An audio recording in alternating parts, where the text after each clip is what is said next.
안녕하십니까. 단기 4354주년 개천절에 최영일의 시사본부 시작합니다. 자, 연휴 마지막 날이기도 하고요. 지난 토요일에는 제74주년 국군의 날이기도 했습니다. 가을 날씨의 연휴를 즐기시다가 이 어제부터 내리는 가을비에 곧 쌀쌀해질 기온을 염려하면서 가을옷 꺼내고 챙기신 분들 많이 계실 것 같습니다. 자, 이 겨울로 건너가는 짧은 간절기, 코트의 계절이 다가왔습니다. 자, 그리고 10월의 첫 평일이죠. 내일이 되면 윤석열 정부에 대한 첫 국정감사가 시작이 됩니다. 자, 그런데 이 지난해 정부에 대한 감사이기도 하니까요. 문재인 정부 시기이기도 했습니다. 자, 감사원이 서해 피격 사건에 대한 서면 질의를 문재인 전 대통령에게 보냈고 이 메일은 반송됐다고 보도가 됐습니다. 자, 이재명 민주당 대표는요. 유신 시절 공포정치를 연상케 한다. 이렇게 반발했고요. 감사원과 여당은 당연한 절차다. 또 이렇게 이야기를 합니다. 자, 이것도 국감의 정쟁 이슈가 될 것 같습니다. 매일 경제가 큰 걱정이다. 이렇게 경고를 해도요. 여야는 서로 흠집나지 않고 밀리는 게 또 밀리지 않는 것이 걱정이지 이 민생이 중심에 있지는 않은 것 아닌가 염려가 됩니다. 자, 국감에 또 동물이나 과도한 소품 가지고 나오면 국민들이 감점할 거고요. 이 민생 이슈 다루면 가점. 이거 뭐 국민 채점표라도 만들어서 성적을 매겨봐야겠습니다. 최영일의 시사본부 출발합니다.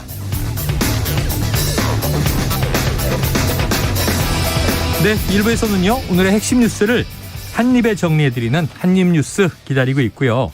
2부 10분 인터뷰에서는요. 강창희 트러스톤 자산운용 대표와 함께 노후 대비 방법에 대해서 점검을 해보겠습니다. 이어서 일석이조 그리고 국제본부도 만나봅니다. 한 입에 쏙 들어가는 뉴스와 찰떡궁합인 이 디저트송 신청 매일 기다리고 있으니까요. 오늘 뉴스에 어울리는 노래가 있으면 문자 샵 9730으로 자유롭게 보내주시기 바랍니다. 오늘의 디저트송 선정되신 분께는요. 치킨 쿠폰을 보내드리고 있습니다. 많은 참여 부탁드리면서 짧은 문자 50원, 긴 문자 100원입니다.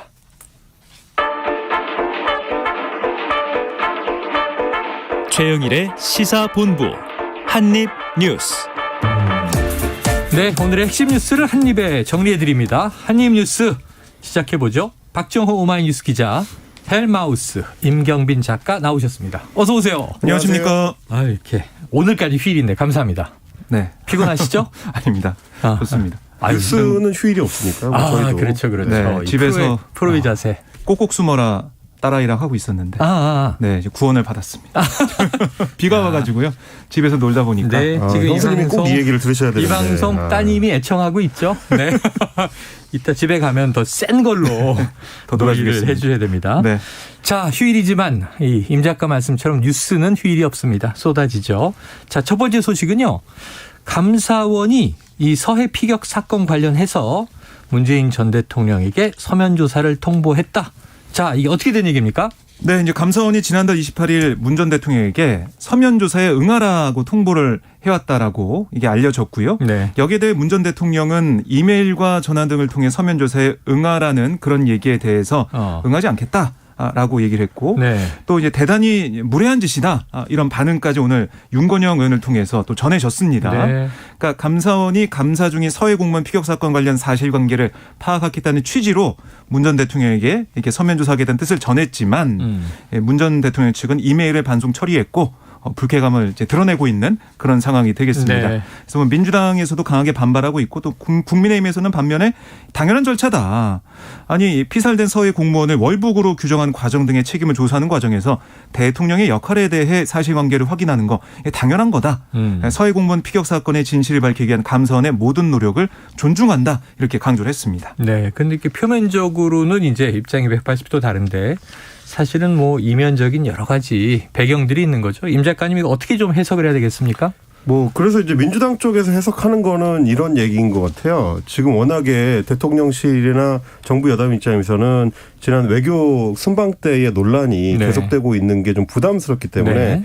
여론의 어떤 방향성을 좀 바꿔보자는 목적으로 이거 갑자기 치고 나온 거 아니냐. 이럴 때 이제 국면 전환용 카드냐 이런 그런 얘기를 하죠. 얘기인 거죠. 사실은 뭐 이게 이제 지금 민주당에서 밝힌 바에 따르더라도 일단 원래는 순서대로 가자면 뭐 문재인 전 대통령이 만약에 문제가 있다면 감찰을 받는 거야 뭐 어쩔 수 없는 건데 네. 기본적인 어떤 그 감사의 순서상으로 봤을 때 서훈 전 국가안보실장이나 네. 혹은 이제 박지원 전 국정원장이나 관련자들 중에서 이제 아래 단계부터 이제 밟아 올라와야 되는데 지금 수사 대상도 있잖아요. 기소된 그렇습니다. 사람도 있고. 그런 분들에 대해서도 지금 조사가 아직 이루어지지 않았는데 건너뛰고 문재인 전 대통령한테 갑자기 이제 조사 요청을 해왔다는 거는 이 상황을 좀 이제 급하게 인식해서 급하게 조치를 하는 거 아니냐.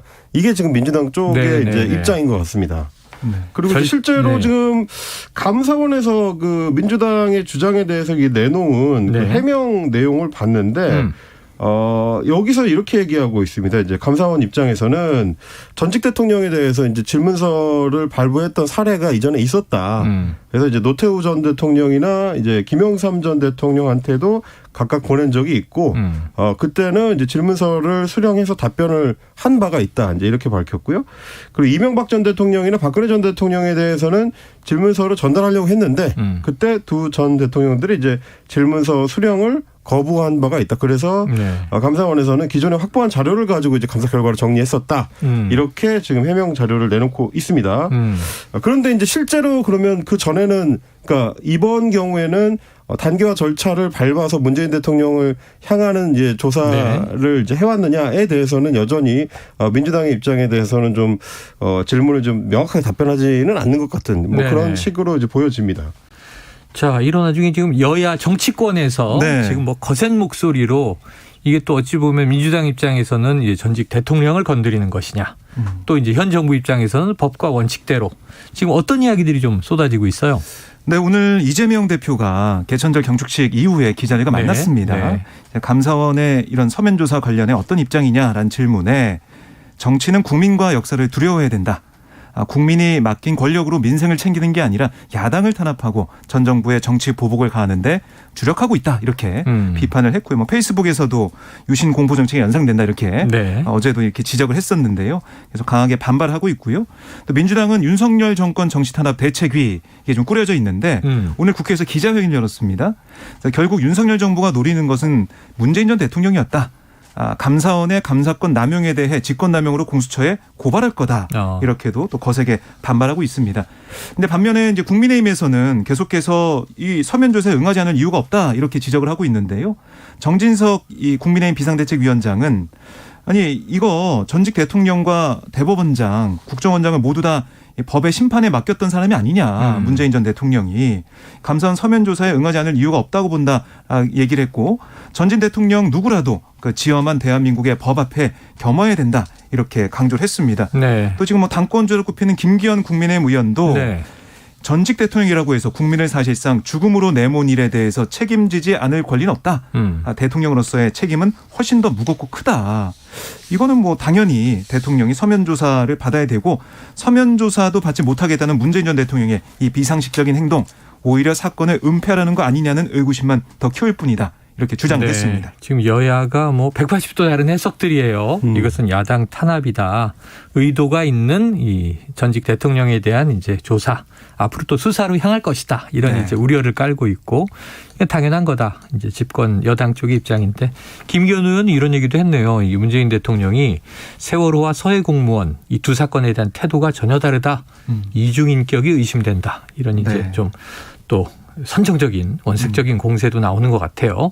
자, 이거 국정감사에서 계속 하겠네요. 국정감사에서는 뭐 당연히 쟁점화가 될 수밖에 없을 것 같고요.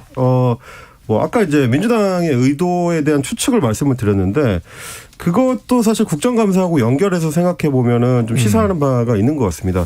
원래대로 이제 국정감사가 진행이 됐다 그러면 주로 이제 국회 운영위원회, 대통령실을 이제 감사하는 운영위원회에서 대통령실과 관련된 논란들을 주로 다루게 되었을 텐데 네. 좀 오늘 이제 이 사안이 터지는 바람에 민주당은 자연스럽게 강경 대응을 할 수밖에 없는 그림이 만들어지고요. 네. 그러면 이제 여야가 국감에서 충돌을 할 때는 문재인 전 대통령의 이제 감사원 감사가 적절하냐 여부를 놓고 이슈가 하나 추가되게 되기 때문에 정부 여당 입장에서는 아무래도 이슈가 좀 분산되는 효과를 기대할 수가 있죠.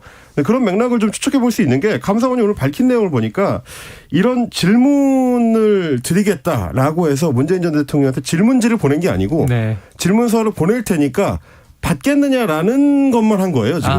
확인 작업을. 그렇습니다. 처음에 이제 전화를 해가지고 네. 질문서를 방문해서 전달하겠다라고 얘기를 한 게 언제냐면 9월 28일입니다. 네네. 공교롭게도 소위 말하는 이 욕설 파문, 대통령의 욕설 파문이 나오고 나서 네. 직후에 한창 논란이 불거지고 있는 와중에 이런 절차가 진행이 됐고 실제로 이제 김의겸 민주당 의원에 따르면 질문지가 발송되지는 않았대요. 네. 그러니까 사실은 전화 통화를 해가지고 우리가 뭐 조사를 하겠다라는 입장만 전달했을 뿐이지 실제 질문지를 전달하는 건 아니라서 결국은 민주당에서 봤을 때는 이게 일종의 네. 언론 플레이, 쟁점화를 위한 언론 플레이의 목적으로 이런 움직임을 보인 거 아니냐, 이제 이런 의심을 하고 있는 거죠. 그런데 보도를 보니까요. 자, 전화를 해서 이제 이 전직 대통령에 대해서 이 사건에 대한 입장이라든가 당시의 정황들을 좀 질문 드리겠다. 그렇죠. 답하실 것이냐?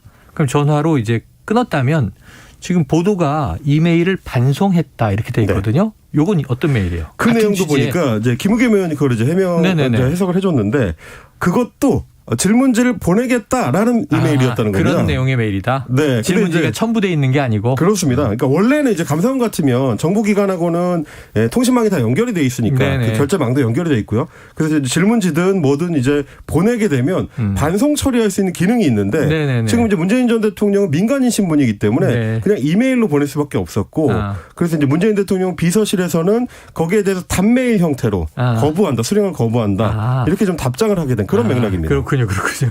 기술적인 부분이 이제 이해가 됐습니다. 그러니까 전화로도 하고 이메일로도 하고 같은 내용인데 그 이메일이 이제 반송이라는 게 이제 거부한 그렇죠. 것이다 이렇게 볼 수 있겠네요.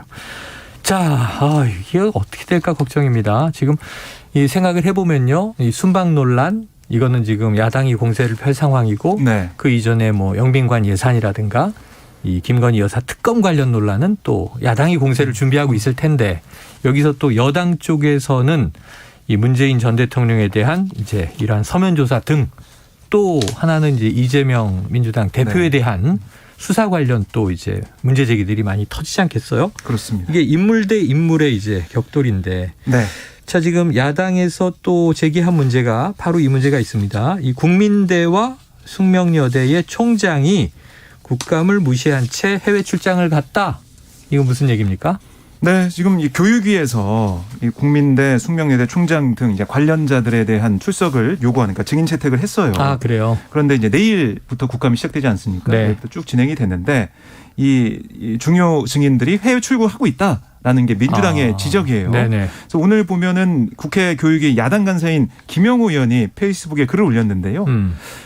이 이몽재 국민대 총장 그리고 장용금 숙명여대 총장이 이 증인으로 채택이 됐는데 오늘 뭐 이 지금 국민대 이몽재 총장 같은 경우는 몽골로 출국해서 10일에 귀국을 하고 네. 또 어제 출국한 이 장용금 총장 같은 경우는 23일에 귀국한다 이렇게 좀 알려지고 있는 거고 네. 또 이 두 총장 말고 김지용 국민대 이사장 역시 장기간 해외 체류를 이유로 불출석 사유서를 제출했다고 합니다. 이렇게 되다 보니까 민주당 입장에서는 이 뭔가 김건희 여사의 논문 관련해서 집중적으로 교육위에서 국정감사를 통해서 따져보려고 했는데 중요한 증인들이 안 나오게 되니까 여기에 대한 비판을 하고 있는 거고요.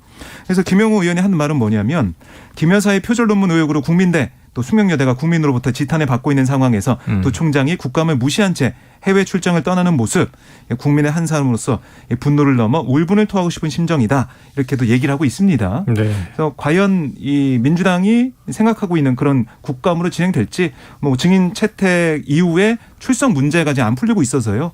어떻게 될지는 좀 더 지켜봐야겠습니다. 자, 총장이 이제 국감에 나오는 것도 이제 증인 입장으로 중요하겠습니다만 결국 더 중요한 거는 이제 자료가 제출이 돼야 되는 거 아니에요? 네. 지금 국민대에서 이제 다시 한번 검증했던 그 위원회는 지금 워낙 익명으로 돼 있고. 그렇습니다. 그래서 그런 부분을 어떻게 좀 풀려야 되겠습니까? 그 자료 제출 요구는 사실 지금 법원도 했는데 심지어 재판을 진행하고 있는 법원도 했는데요. 네네. 법원도 못 받고 있는 걸로 알려져 그래요? 있습니다. 네네. 그래서 공판 도중에도 이제 뭐 재판관이 왜 제출 안 하냐 이렇게 힐난을 했을 정도라고 하는데 지금 국민대가 이제 이런 부분에 있어서 제대로 된 협조를 안 하고 있는 거는 사실입니다. 이제 주말 동안에 또 하나 이제 그 국회를 통해서 밝혀진 것 중에 하나가 관련 자료를 제출을 하라고 한 거에 대해서 국민대에서 답변을 할 때 김건희 여사가 개인정보와 관련된 자료 제출 요구를 거부한다라고 이제 국민대 쪽에 밝혔다는 거예요. 그래서 이제 자료 제출을 하기가 좀 어려운 측면이 있다라는 게 지금 국민대 측에 자료 제출을 안 하겠다는 입장인데 그렇습니다. 학교가 임의로 할 수 없다. 이제 그런 설명이 이제 덧붙고 있는데요. 뭐 박정희 기자님이 정리해 주신 것처럼 사실 대학 총장들이나 이사장 같은 경우는 최대한 이 상황을 이제 피하고 싶은 의도가 이제 강하긴 할 것 같습니다. 이전에는 국감 기간 동안에 그렇게 재벌 기업 총수들이 유독 해외 출장이 그 기간에 집중적으로 몰려가지고 심지어 국감 기간이 변경되면 출장 기간도 바뀌더라고요. 이런 행태들이 좀 있어서 문제가 된 적이 있는데 이 대학 총장들도 좀 비슷한 행태를 보여주고 있어서 좀 안타깝다. 의회 존중에 대한 어떤 태도가 좀 아쉽다라는 생각이 좀 들고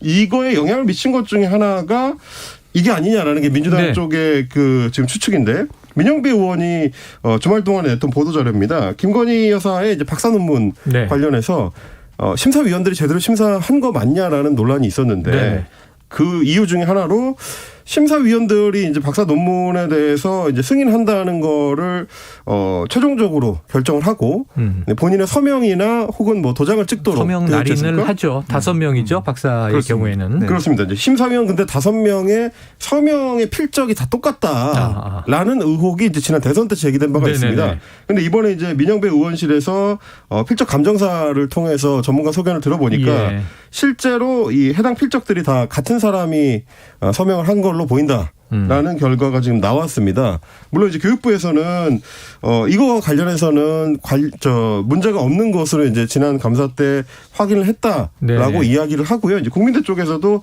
원래 이제 대학에서 논문 심사를 할 때 마지막에 도장을 찍거나 서명을 하는 게 중요한 거지.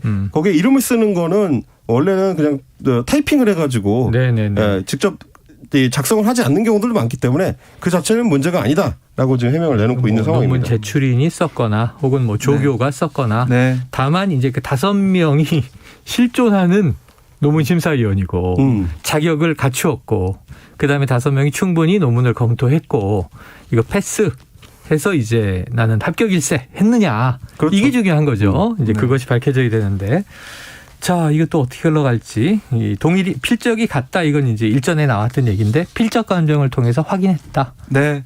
그래서 뭐 대통령실 입장은 뭐냐면 이미 아무런 문제가 없음이 입증됐는데 왜 마치 새로운 논란이 있는 것처럼 기사가 나오냐. 유감을 표한다. 이런 입장도 내놨습니다. 그래요. 아유, 이게 좀 영문 제목이 좀 지도 교수가 뭐 하셨나. 저는 이제 대학원을 다닌 입장에서 그런 이제 생각을 해봤습니다만. 그래요, 알겠습니다. 자, 검찰에서는 지금 성남 FC 의혹 관련 이제 수사를 하고 있는데 지금 공소장이 보도가 됐는데요. 이재명 대표죠, 현재 당대표. 이재명, 정진상, 공모 이렇게 적시가 돼 있다는 거죠? 그러니까 이게 저희가 뭐 다룬 것처럼 성남 FC 후원금 의혹에 관련해 가지고 지금 이재명 대표도 좀 기소가 되는 그런 상황 아니겠습니까? 그런 상황이 될 것 같아요. 수사를 좀 하고 있으니까요. 그러니까 그런 혐의를 좀 잡고 있는 게 검찰의 생각인데 지금 이 성남시 전 전략추진팀장 A 씨도 불구속 기소가 됐거든요. 그런데 이 A 씨를 기소하면서 불구속 기소하면서 공소장에 뭐라고 썼냐면 A 씨가 이재명 대표 또 정진상 당대표 정무조정실장과 공모했다 이런 내용이 적시가 돼 있다는 거예요. 그래서 이 두산건설 전 대표 B 씨를 뇌물 공여 혐의로 불구속 기소한 그런 상황이기도 한데 결국 이제 두산건설의 경우에는 50억 상당의 후원금을 내고 뭐 용도 변경이 이제 병원 부지에서 상업용지로 변경이 됐고 또 이 전체 부지 기부 체납도 15% 10%로 줄이면서 뭐 이익을 얻었다, 막대한 이익을 얻었다는 게 검찰이 지금 보고 있는 그런 지적의 그 포인트인데요.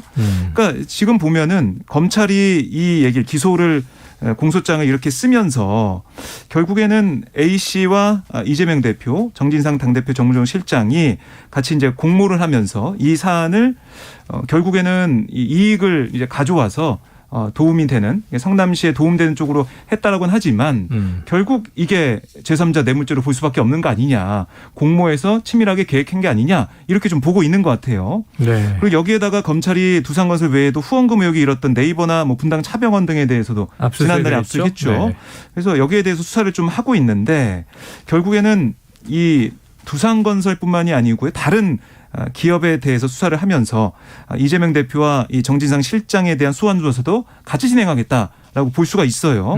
그리고 이 공소장까지 이렇게 보도가 되고 또 추가 수사까지 되고 있는 거 결국에는 검찰이 좀 의지를 좀 가지고 있는 게 아니냐. 네. 이 사안을 처음부터 들여다보면서 성남 FC 관련 의혹을 결국에는 뭐 하나씩 다 곱씹어 보면서 이렇게 수사를 진행하고 기소할 게 아니냐 이런 관측이 네. 좀 나오고 있습니다. 자, 성남 FC 의혹이 지금 경찰에서 검찰로 송치될 때는 제3자 뇌물 공여. 그런데 이제 그 대상이 두산건설 하나였는데 검찰로 넘어간 다음에 지금 수사는 확대되고 있어서 다른 경찰이 문제 없다고 판단했던 기업들 뭐 10여 개. 네. 네, 그래서 이제 다수의 기업들에 대해서도 확대 수사를 하고 있다. 그런데 공소장에 공모라고 적시됐다는 건 이제 공범으로 추정하고 있다는 거잖아요. 네. 그럼 앞으로 이재명 대표도 수사 대상이 됩니까? 근데 사실 이거는 뭐 저는 이제 보도가 나올 때 약간 의아했던 게 네네. 뭐 당연한 거 아닌가라는 생각이 들어가지고. 네네네. 왜냐하면 뭐 설명을 해주신 것처럼 사실 경찰이 이미 이재명 대표를 제3자 뇌물죄 혐의로 넘겼다. 송치를 이미 했거든요. 네네네. 그러니까 그건 당연히 자연스럽게 이제 검찰로 넘어가게 되면 관련 수사를 뭐 진행할 수밖에 없는 상황이고요. 네네네. 그리고 그렇게 되면 당연히 이재명 대표에 대한 뭐 수사나 혹은 조사를 이제 직접 서면 조사든 혹은 뭐 직접 불러서 조사를 하는 거든 그런 시도를 할 수밖에 없을 거고요. 그리고 결국 이제 그게 기소로 이어질 것이다라는 거는 이제 미루어 짐작할 수 있는 사안이라서 어떻게 보면 오히려 이제 책임 소재로 검찰 입장에서 봤을 때는 책임 소재 정도가 약한 다른 인사들, 뭐 전략 추진 팀장급의 인사들이 이 모든 사안을 책임지고 혼자 뭐 이 결정하고 이 결론 낼 수는 없었을 거기 때문에. 예. 이 사람들에 대한 기소를 할 때는 당연히 이재명 뭐 당시 성남시장이나 혹은 뭐 정진상 실장 정도가 같이 이제 일을 진행한 걸로 들어가야지만 자연스럽죠. 그러다 보니까 이제 민주당 입장에서 봤을 때는 이걸 검찰이 벌써부터 이제 조금씩 일종의 살라미식으로 잘라서 언론에 흘리는 방식으로 이제 수사를 끌어가려는 거 아니냐, 이제 이런 신호를 보내는 거 아니냐 해석을 야당 입장에서는 좀 하고 있는 것 같습니다. 그러네요. 제가 참 우문을 했는데 현답을 해주시네요. 제3자 공모, 이 뇌물 공여 혐의로 넘어갈 때 뇌물을 주고받은 당사자는 이제 이재명 당시 성남시장, 네. 성남 FC의 구단주, 그리고 이제 두산건설이라는 기업. 그렇죠. 근데 이제 3자가 중간에 성남 FC가 돈을 대신 받았다. 그러니까 당연한 건데. 근데 이게 이제 정진상 당시 실장이 등장한 게 보니까 내용이 이제 이재명 성남시장을 대리하여 성남 FC의 구단주 역할을 실질적으로 했다. 이런 내용인 거죠. 그러니까 이제 오히려 이게 더 쟁점이 될 만한 거는 사실 공소장이라는 건 이제 검찰 측의 주장인 거고요. 뭐 이제 뭐 반대쪽에 이제 주장도 이제 들어봐야 되는 거라서. 재판에서 공소 혐의가 입증이 되면 이제 유죄가 되는 거겠죠. 다만 이제 문제가 앞으로 더 이제 큰 어떤 쟁점이 될 만한 사안은 공소장에 이재명 대표 이름이 들어가 있느냐 여부는 사실 중요한 문제가 아니고 오히려 지금 검찰이 적용하려고 하는 것들, 경찰과 검찰이 적용하려고 하는 제3자 뇌물죄가 이런 사안에 대해서 성립이 가능하냐라는 겁니다. 지금까지 이제 수사를 통해서 밝혀진 것 중에는 뭐 두산으로부터 이제 돈을 받아서 정진상 실장이 이제 이재명 대표든 사적으로 그걸 유용했거나 사용하기 위한 목적으로 별도의 돈을 받았다는 얘기가 아니거든요. 그러니까 이게 이제 성남시에서 운영하는 성남 FC의 운영 자금을 위해서 이제 홍보 비용을 받았던 건데, 광고비를 받았다. 그렇습니다. 광고비를 받았던 건데 이게 과연 뇌물이냐, 이런 문제가 되는 겁니다. 이게 만약에 실제로 뇌물이라고 법원에서 입증이 될 경우에는 대한민국 지자체에서 운영하는 많은 스포츠 팀들이 꽤 심각한 문제에 봉착할 우려가 있거든요. 후원금이나 광고비를 수령했다는 이유만으로 뇌물이라고 한다면. 그렇습니다. 이게 이제 개인적으로 유용한 게 아니라 수령한 것만으로 이게 된다 그러면 여러 가지 복합 문제들이 따라서 발생할 수 있기 때문에 앞으로 이 부분을 유죄 취지로 검찰이나 경찰이 밝혀낼 수 있을 것이냐, 법원이 받아들일 수 있을 것이냐, 이런 게 이제 앞으로 쟁점이 될 것 같습니다. 그래서 그 다음에 네이버나 차병원 등 여타의 다른 기업들을 이제 압수수색하면서 수사를 확대할 때는 제3자가 아니라 아예 뇌물 공여, 여기 이제 제3자가 빠진 그 이제 수사가 목표다라는 이제 보도도 있었어요. 자, 이 대장동 판박이라고 불립니다. 위례 신도시도 수사에 들어갔죠. 여기도 네. 압수수색이 대대적으로 이루어졌는데 우리가 흔히 대선 때부터 많이 들었던 게 대장동, 백현동 그랬는데 이제 위례 신도시가 등장을 했고 이 위례 신도시 관련 수사의 공소장에도 이재명 대표가 많이 등장한다고요. 네, 지금 보면은 18번 등장한다라고 네네. 좀 알려주고 공소장에. 있는데요. 그렇습니다. 물론 이제 공소장에 이름이 적신되고 있지만은 어떤 불법적으로 관여했는지 여기에 네. 대해서는 공소장이 없다고 지금 알려지고 있어요. 네네. 그러니까 아직 드러나지 않는 그런 상황인데 지금 보면 유동규 전 성남도시개발공사 기획본부장, 남욱 변호사, 정영학 회계사 등이 지금 재판 중이죠. 그렇습니다. 부패방지 권익법 위반 혐의로 이제 공소장이 좀 쓰여진 상황인데요. 이걸 좀 보면 이 대장동 위례 사업이 결국 새누리당 반대로 이제 자초 위기였던 그런 당시 상황 그리고 사업 추진 과정에서 이른바 이제 위례 3인방 이런 게 좀 불리고 있는데 언론에서는요. 이 세 사람의 이해관계가 일치했다. 유동규, 김만배, 남욱. 그렇습니다. 이게 지금 이게 이제 짜여져 있는 구도로서 이게 어떻게 풀려나간지 이게 공소장에 쭉 적혀 있어요. 네. 근데 그 중에 이재명 이 당시 시장 그러니까 이재명 대표의 이름이 좀 등장을 한다는 겁니다. 네, 네. 그러니까 이게 유동규 전 본부장의 말을 통해서 아니면은 뭐 다른 사람의 입을 통해서 이재명 대표가 언급이 된다는 건데요. 뭐 예를 들면 이런 거예요. 위례 사업 뭐 수익이 100억 정도 예상이 된다라고 이 남욱 변호사가 얘기를 하면서 법인을 만들어서 유 전 본부장 향해서 본부장 몫을 챙겨드리겠다. 뭐 내년 빠르면 내년 4월 늦어도 6월에는 돈을 쓸 수 있게 하겠다. 뭐 이렇게 얘기를 하는 겁니다. 네. 좀 검찰에서는 이 지방선거 때 쓸 자금을 마련해 주겠다는 제안을 유동규 전 본부장이 승낙한 다음에 남 변호사 측이 짠 구조로 위례 사업이 진행됐다. 이렇게 얘기를 하는 겁니다. 그러니까 이런 식으로 유 전 본부장과 남욱 변호사 등이 얘기를 할 때 이재명 대표 이름이 이제 등장을 하는데 이재명 시장께 뭐 올라가 보고하겠다 뭐 이런 유 전 본부장 네, 얘기도 네. 있었고 이렇게 좀 엇갈리는 측면도 있는 상황에서 공소장에는 이게 짜여져 있는 시나리오대로 어떻게 흘러가는지 그걸 좀 설명하는 모습이거든요. 예. 이재명 대표가 좀 등장을 하고 있습니다. 이 대목은 뭐 수사 중간 발표나 최종 발표를 좀 지켜봐야 확실하게 확인이 될 사안인데 어쨌든 뭐 워낙 수사가 여러 가지이기 때문에 이 하나하나 좀 다 면밀하게 정리해두지 않으면 야, 이거 나중에 그 맥락을 따라잡을 수 있을까 또 걱정이 되기도 합니다. 자, 오늘 휴일이지만 지금 비가 내리고 있는 날이에요. 그래서 점심시간 교통 상황을 좀 알아보고 이어가도록 하겠습니다. 교통정보센터의 정현정 리포터 나와주세요. 네, 개천절인 오늘도 우산이 필요하겠습니다. 대부분 지방에서 비가 오고 있는데요. 중부지방은 내일까지 많은 곳은 100mm 이상의 폭우가 예보됐습니다. 주의가 필요하겠습니다. 서울시내는 오늘 예정되어 있는 대규모 집회로 진입이 통제되는 구간이 있는데요. 먼저 세종대로입니다. 시청에서 광화문 방면 세종대로 사거리 세모난로 서대문 가는 길 좌회전 진입이 통제되고 있습니다. 또 세종대로 광화문에서 숭례문 가는 쪽 시청 앞 교차로도 역시 막혀 있고요. 마지막으로는 세문안로 서대문에서 세종대로 사거리 방향 세종대로 사거리에서 시청 쪽으로 우회전 진입하는 구간이 통제되고 있습니다. 주변 도로 이용하신다면 미리 우회하시고요. 연휴 마지막 날인 오늘 서울 방향으로 고속도로는 정체 구간이 깁니다.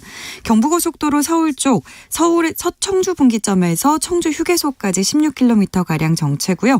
이 구간 정체는 청주 부근 4차로 승용차 관련 사고 영향이 더해져서입니다. 남이 분기점에서 청주 나들목까지 밀리고 있고요. 서울 양양고속도로 서울 쪽으로는 인제터널에서 내린천 휴게소까지 20km 넘게 정체입니다. 안전 운행하시기 바랍니다. KBS 교통정보센터에서 정현정이었습니다.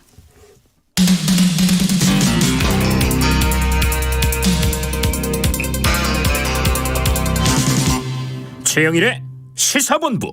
네, 오늘은 10월 3일 개천절입니다. 단기 4354년. 야, 우리나라가 고조선부터 치면 굉장히 오래된 나라예요. 자, 그런데 이제 지난 토요일 10월 1일은 국군의 날이었습니다. 국군의 날 행사가 계룡대에서 치러졌죠? 그렇습니다. 74주년 국군의 날 기념 행사가 진행이 됐는데요.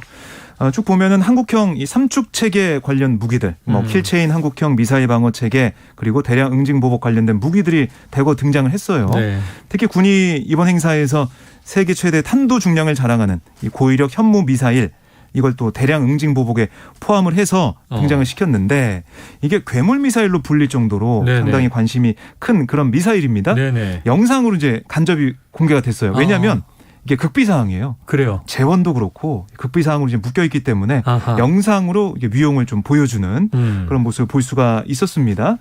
그리고 이제 사실 북한이 계속해서 미사일 발사하면서 도발하는 모습을 보이고 있거든요. 일주일 사이에 4번이나 탄도미사일 발사를 했습니다. 네. 이게 지금 우리 국군의 날도 있었지만 미국 항공모함 노널드 레이건호가 우리 부산까지 와가지고 동해에서 해상훈련 했죠. 그렇습니다. 해상훈련하면서 한미일 연합훈련도 하면서 좀 모습을 좀 보여줬는데요. 그런 훈련을 보일 때 하고 있을 때 미사일을 쏘면서 언제든 우리는 뭐 쏠 수 있다 이런 북한의 위협 경고가 있었고 그러다 보니까 우리도 이제 국군의 난을 통해서 우리의 이제 무기를 또 보여주면서 경고하는 모습을 보이고 있어서 사실 말 그대로 이제 강대강 대치가 계속되고 있는 그런 상황인데요. 네. 윤 대통령도 이 국군의 날 기념사에서 뭐라고 했냐면 북한이 최근 핵무력 정책을 법령으로 채택하면서 대한민국의 생존과 번영을 위협하고 있다. 북한이 핵무기 사용을 기도한다면 한미동맹과 우리 군은 결연하고 압도적인 대응에 직면하게 될 것이다. 이렇게 얘기하면서 계속해서 한미동맹도 강조하면서 대응을 잘 해나가겠다. 이렇게 얘기를 했습니다. 강대강 대치가 이어지는 상황이 계속되고 있어서 결국 이걸 좀 풀 수 있는 어떤 대화의 자리나 네. 아니면 정책이 좀 필요한 게 아니냐 이런 얘기도 일각에서 나오고 있는데요. 윤 대통령이 밝혔던 담대한 구상이 어떻게 좀 실현될 수 있을지 이걸 어떻게 만들어 나갈지 이것도 정부의 하나의 좀 과제가 될 걸로 예상이 됩니다. 지금 상황을 보면은 쉽지 않은 게 뭐 북한이 잦게 지금 도발도 하지만 네. 한미연합훈련 중에 미사일 도발은 이례적이다. 또 해리스 미 부통령이 직접 네. 방 안에 있는 상황에서 그 전날 쏘고 또 이제 떠난 다음. 출국하는 당일날 밤에 쏘고 이틀 연속 쏘고 이것도 지금 이례적이다. 그래서 눈에는 눈, 이에는 이, 지금 미사일에는 미사일 이렇게 되는 거 아니냐.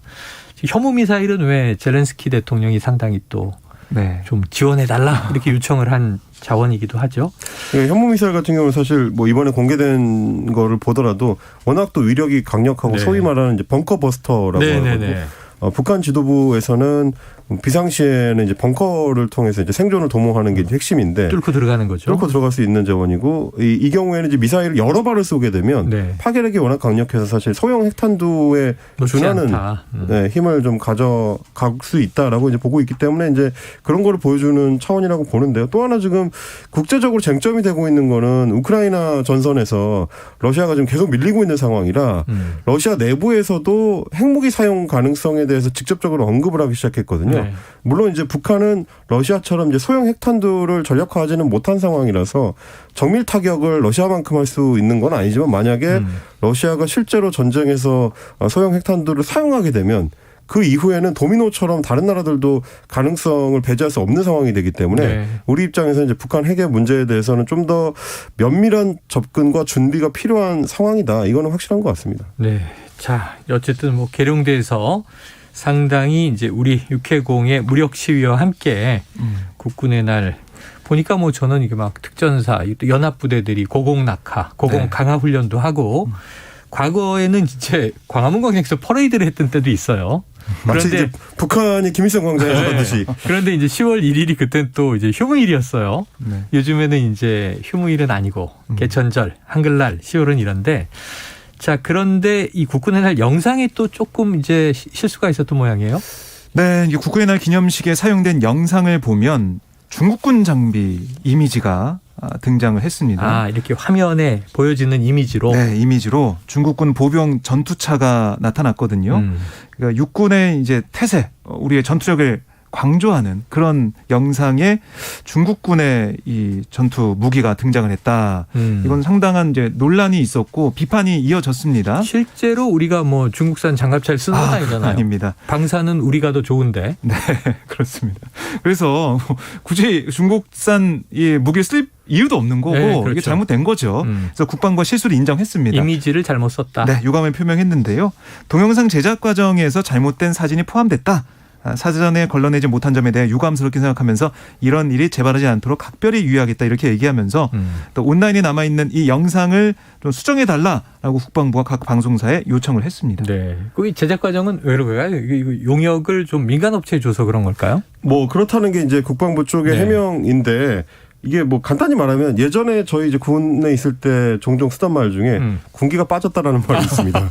그러니까 어떻게 보면 이렇게 중요한 행사를 준비하는 데 있어서 단순히 외주를 맡겼으니까 그냥 손을 뗄 수 있는 문제는 그러니까 아닐 민간 거고요. 업체는 멋있는 사진을 뽑다가 그렇죠. 만약에 외국 사진을 잘못 넣어도 검수를 철저히 해야 되는 거죠. 이게 보니까 그 중국군 그 보병 전차 92식이라고 하는데 네네. 이 전차의 사진이 중국망이라고 중국에서 이제 대외 홍보용으로 중국을 홍보하는 일종의 그 웹사이트를 만들어 놓은 게 있어요. 거기에 들어있는 이미지군요. 거기에 올라가 있는 이미지라고 하더라고요. 그러니까 이제 한글로 검색을 하다가 장갑차 검색해서 네네네. 나온 것 중에 잘 모르는 외주업체 직원이 이걸 사용했을 가능성이 좀 있긴 한데 그럼에도 불구하고 당연히 최종적으로 검수 작업을 국방부에서 할 수밖에 없는 거니까요. 네. 거기서 걸러내지 못했다는 거는 그 작업을 최종 검수하는 사람들도 중국 장갑차와 우리 장갑차를 구분하지 못한다는 얘기가 되는 거기 때문에 네. 이건 좀 명확하게 좀 준비 소홀이다라고 말씀을 드릴 수가 있을 것 같고. 해명을 조금 잘하면 중국이 김치와 한복을 자기네 것이라 우기니까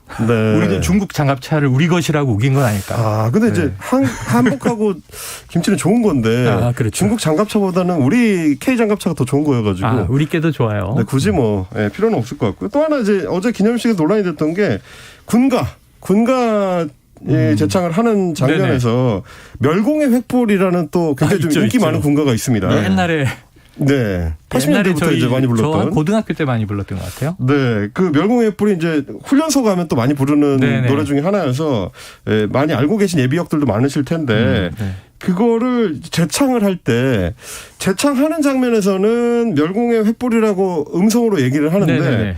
정작 그 중계 화면에서는 자막으로 승리의 횃불이라고 자막이 네네네네. 나간 거예요. 그러다 보니까 소위 말하는 이제 극우 유튜버들이나 이런 분들은 이거 봐라 이게 지상파 방송사가 다 나쁜 사람들한테 점령 당해가지고 자막을 이상하게 쓴다.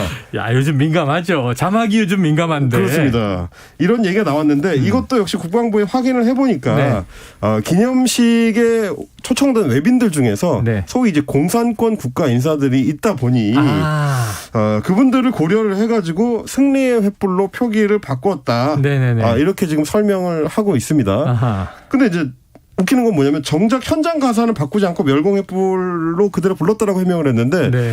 앞뒤가 바뀌어야 되는 게 아닌가라는 생각은 들어요. 네네네. 국민들이 볼 때는 뭐 멸공횃불로 나가더라도 현장에 찾은 외빈들한테 좀 다르게 나가야 되는 거 아닌가. 그렇지. 뭐 그런 생각이 들었는데 이런 부분에 있어서 조금 엇박자가 있었습니다. 그래요. 또 이제 민주당은 이제 이 재식에 대한 또 논란 문제제기가 있는데 이건 2부에서 저희가 다루게 될 것 같습니다. 오늘 시간이 다 됐는데 자 10월 4일 내일 뭐 국정감사도 시작이 되지만 내일부터 코로나19는요. 이 요양병원 가족 접촉 면회가 허용이 되면서 그동안 이렇게 막혀 있는 판을 사이에 두고 비접촉 면회를 하셨던 가족들은 손도 잡으실 수 있을 것 같습니다. 실내 마스크는 내년 봄이나 돼야 좀 벗게 되지 않을까 예상이 됩니다. 오늘 여기서 한입뉴스 정리하죠. 박정호 기자, 임경민 작가 휴일인데 고생하셨습니다. 고맙습니다. 자, 오늘의 디저트송입니다. 청취자 6824님 부산입니다. 비가 오다가 햇볕이 나더니 지금은 바람이 조금씩 부네요. 오늘의 디저트송은 레전드곡이죠. 최헌의 가을비 우산 속. 가을비로 시끄러운 세상사 씻어 내려갔으면 합니다. 자, 노래 듣고요. 치킨 쿠폰도 저희가 쏴드리고 2부로 돌아옵니다.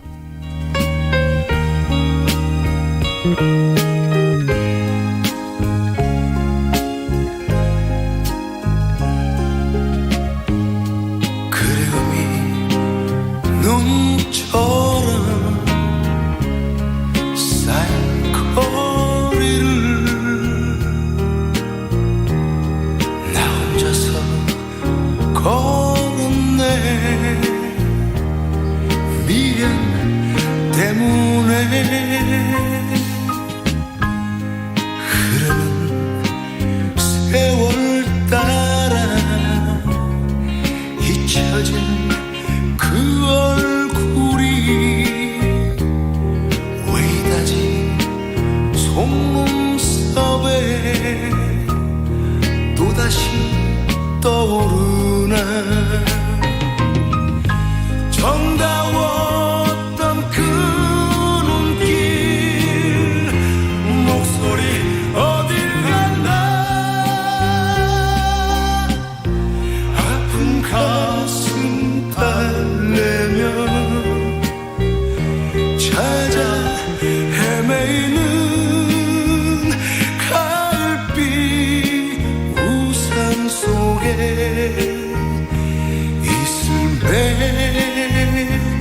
핀다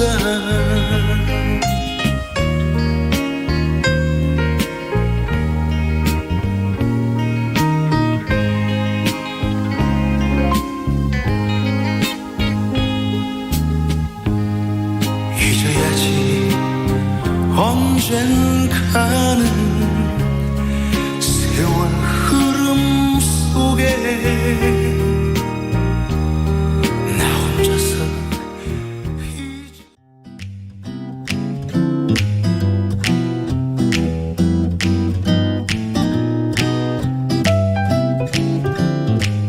안녕하세요. 바른말 고운말입니다. 바라던 일이 실패로 돌아갔을 때 우리가 많이 사용하는 관용구로 허방을 치다가 있습니다.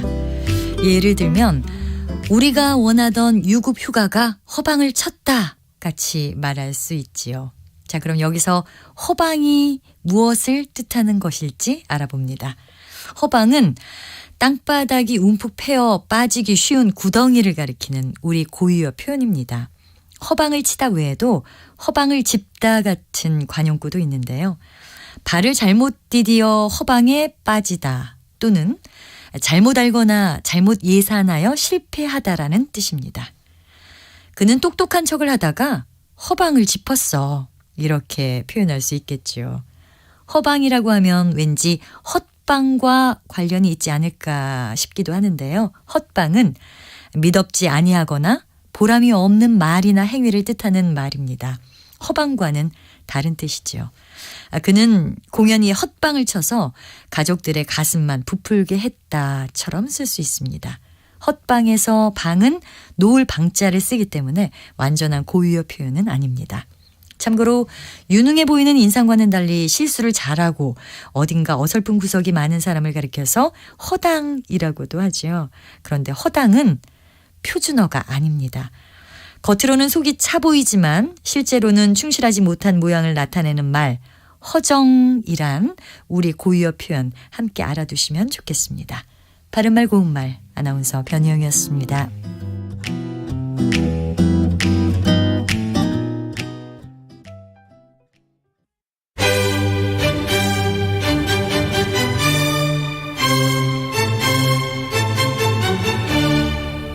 여유로운 저녁 시간, 고품격 시사토론과 함께하세요.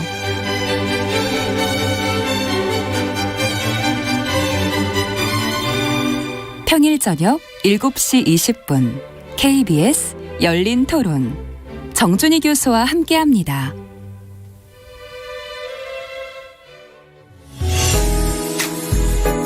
역사, 예조판서 그다음에 좌천성을 지낸 유군이라는 분, 이분이 경제, 달러가 좀 전 세계적으로 좀 귀해졌습니다. 음악까지 초콜릿처럼 꺼내 먹어요. 잠들기 전 꺼내 먹는 지식 알사탕. KBS 1라디오 김성환의 시사야. 평일 밤 10시 5분 당신을 기다립니다. 놓치지 마요.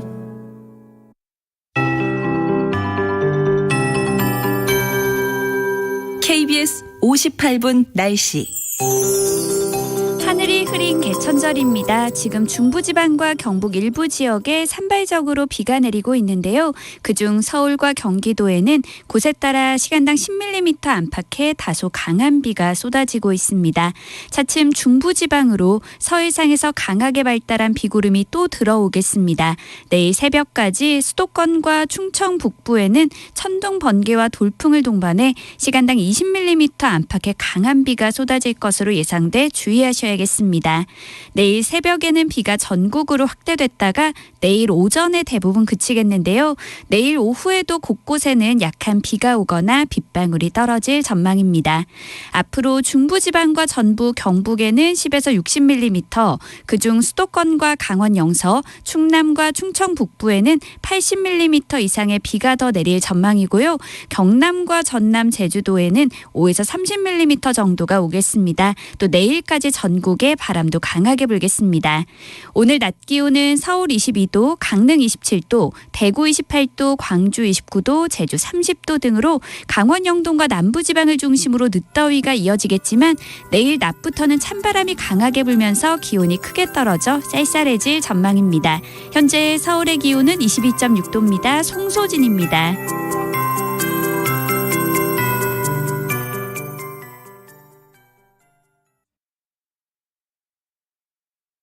정성을 다하는 국민의 방송 KBS가 한시를 알려드립니다.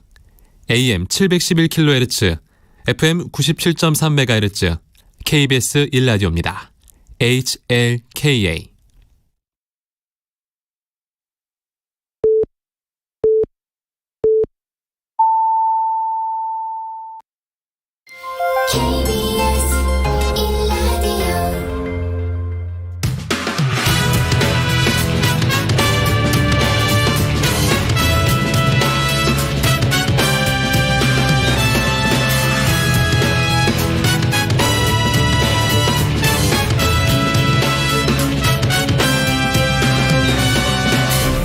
KBS 1라디오 최영일의 시사본부.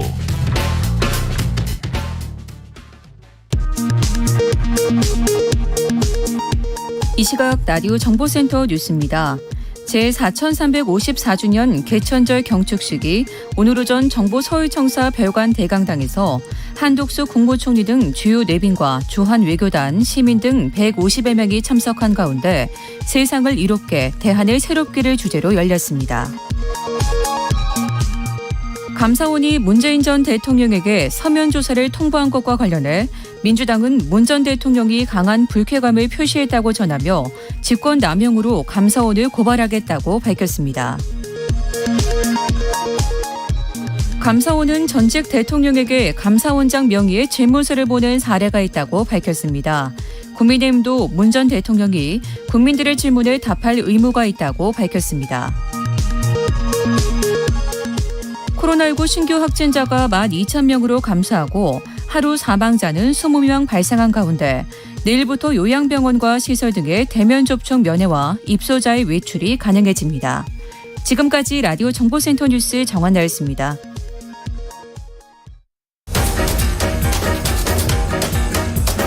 최영일의 시사본부 10분 인터뷰. 네, 화제 이슈를 콕 짚어보는 10분 인터뷰 시간입니다. 10월 2일, 어제는 노인의 날이었습니다. 10월 1일 국군의 날, 오늘 개천절, 그 사이에 묻혀서 잘 모르시는 분들 많은데요. 자, 통계청에서 발표한 2022년 고령자 통계에 따르면 우리나라 고령 인구가 사상 처음으로 900만 명을 돌파했더라고요. 2025년에는 노령 인구가 20%를 넘는 초고령 사회로 진입할 것이다. 이런 예측도 나왔습니다. 자, 우리 사회가 빠르게 고령화되고 있는데 비해 여기에 대한 대비는 속도를 따라잡지 못하고 있어서요. 자, 100세 시대 노후를 위해서 어떤 준비가 필요한지 트러스턴 자산운용 연금 포럼에 강창희 대표를 모셨습니다. 오늘 좀 중요한 이야기를 나눠보려고 합니다. 자, 강 대표님 어서 오십시오. 네, 안녕하세요. 네. 자, 대표님 이게 은퇴준비 전도사 이런 별명이 있으시더라고요. 유명하시던데. 네. 이 노후 준비에 대한 인식이 별로 없던 2000년대 초반부터 장수 리스크 역설에 오셨는데 장수 리스크 어떤 겁니까?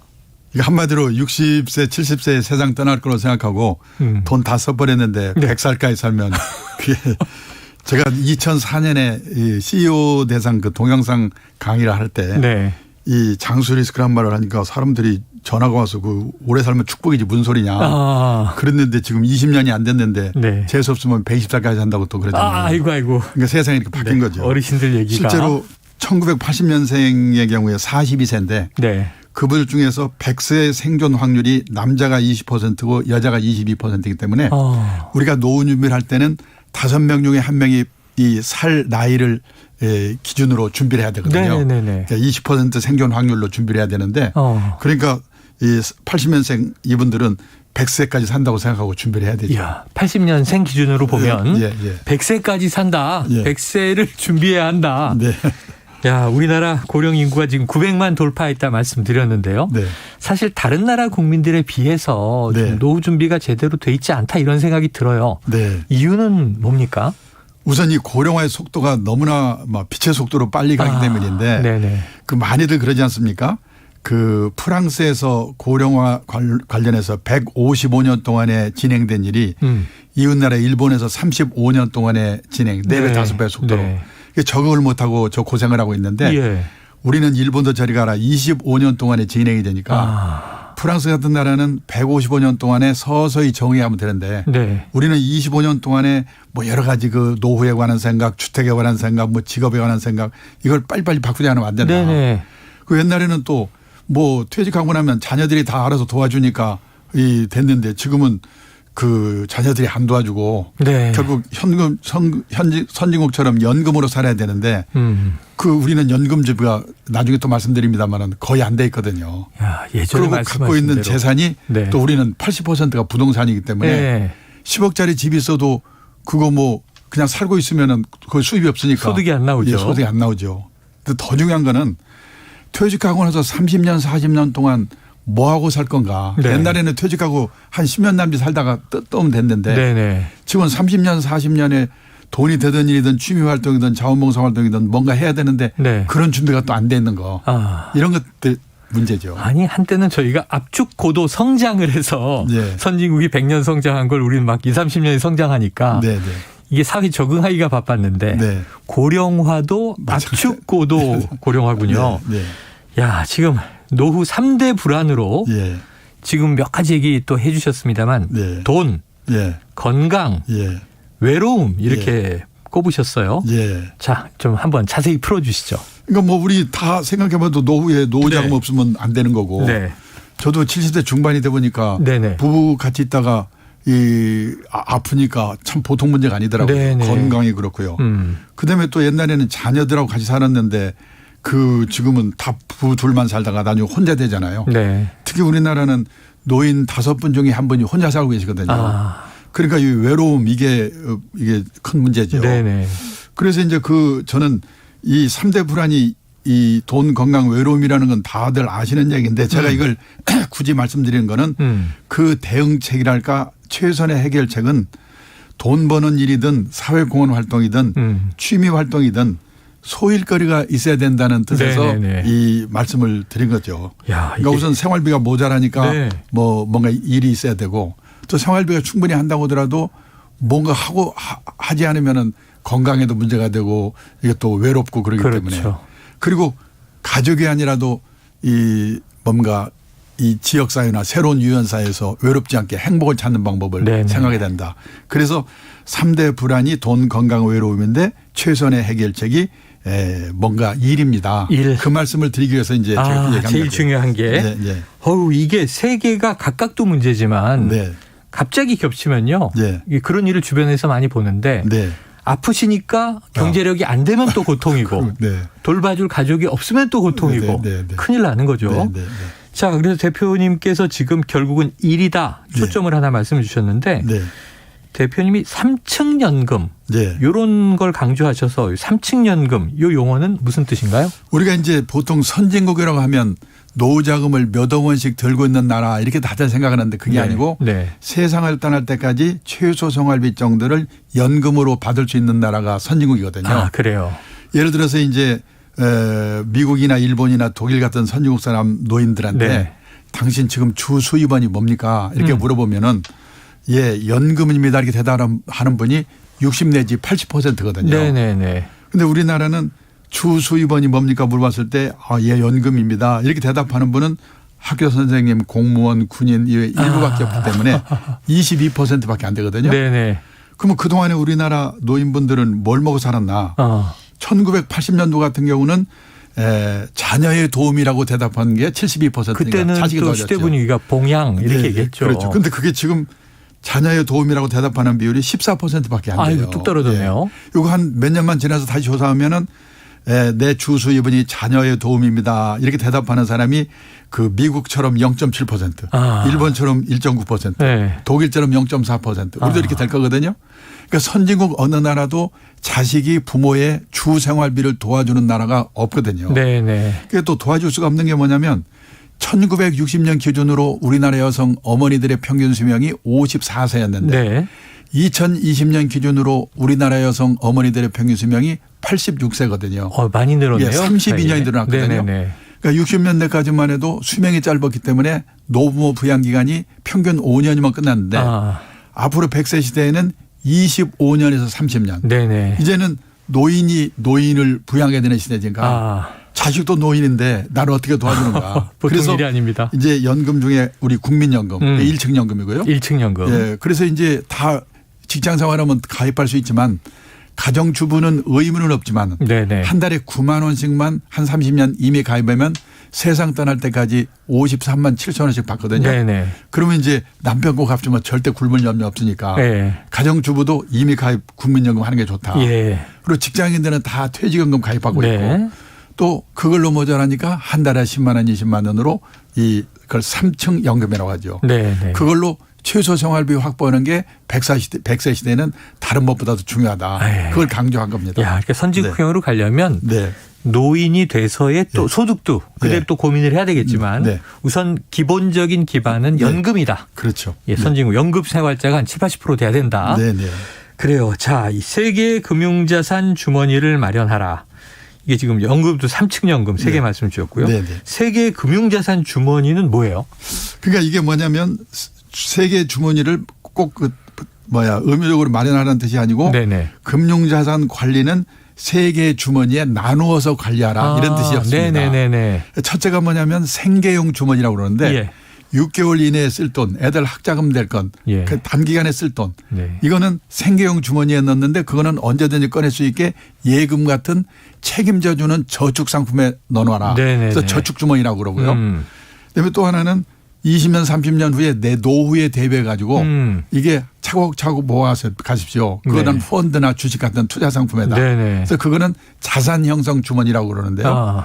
그거는 필수 주머니입니다. 왜냐하면 당장 먹고 살아야 되니까 생계형 주머니가 있어야 되고 그다음에 노후에 행복하기 위해서 이 자산 형성 주머니가 있어야 되는데 그다음에 이제 있어도 되고 없어도 되는 주머니를 트레이딩 주머니라고 그러는데 그러니까 매일 그냥 시황 정보에 따라서 샀다 팔았다 하는 게 트레이딩 주머니인데 뭐 그게 나쁜 거는 아니지만은 그 확률은 반반밖에 안 되거든요. 그러니까 그거는 그냥 잘해서 돈을 벌으면 즐겁고 못 벌으면 뭐 오락했으니까 됐지. 이건 여윳돈이 있으면 오락하는 기분으로 하라고 그래서 선택적으로 하라고 그러는데 저는 이걸 별로 갖고 있지 않는데 제 아내는 이걸 좋아합니다. 사고팔고 하는데. 이게 보통의 부부와는 좀 거꾸로시네요. 근데 그 보통 사람들은 근데 필수 주머니 이 생계형 주머니는 다 있는데 자산 형성 주머니를 준비해 가지고 차곡차곡 쌓아가는 사람은 거의 없거든요. 쉽지 않아요. 그리고 대부분이 재테크한다고 해서 트레이딩 주머니에 넣어놓고 있습니다. 그러니까 예금 주머니, 그 생계형 주머니와 트레이딩 주머니를 우리나라 사람들은 왔다 갔다 하고 있거든요. 예금 넣어놓고 있다가 주가 좋다고 붐이 불면 가서 샀다가 깨먹으면 이 나쁜 자식들. 그러고 다시 와서 돌아가고 그러는데 그 정도가 아니고 생계 주머니가 깨지는 거잖아요. 그러지 말고 자산 형성 주머니를 꼭 필수 주머니로 하라. 그런 뜻에서 말씀을 드립니다. 좀 비슷하긴 하지만 이름에 따라서 생계 주머니는 당장 호구지책이니까 하나는 20, 30년을 대비한 자산 형성 주머니 이 두 개는 필수고 트레이딩 주머니가 여윳돈이 있으면 선택이다. 그리고 오락하는 기분을 하라. 근데 그동안 우리는 좀 요거를 잘못 운영하고 있었다. 요 좀 우선순위 조절이 필요해 보입니다. 자, 경제적인 측면 또 이 건강에 대한 부분.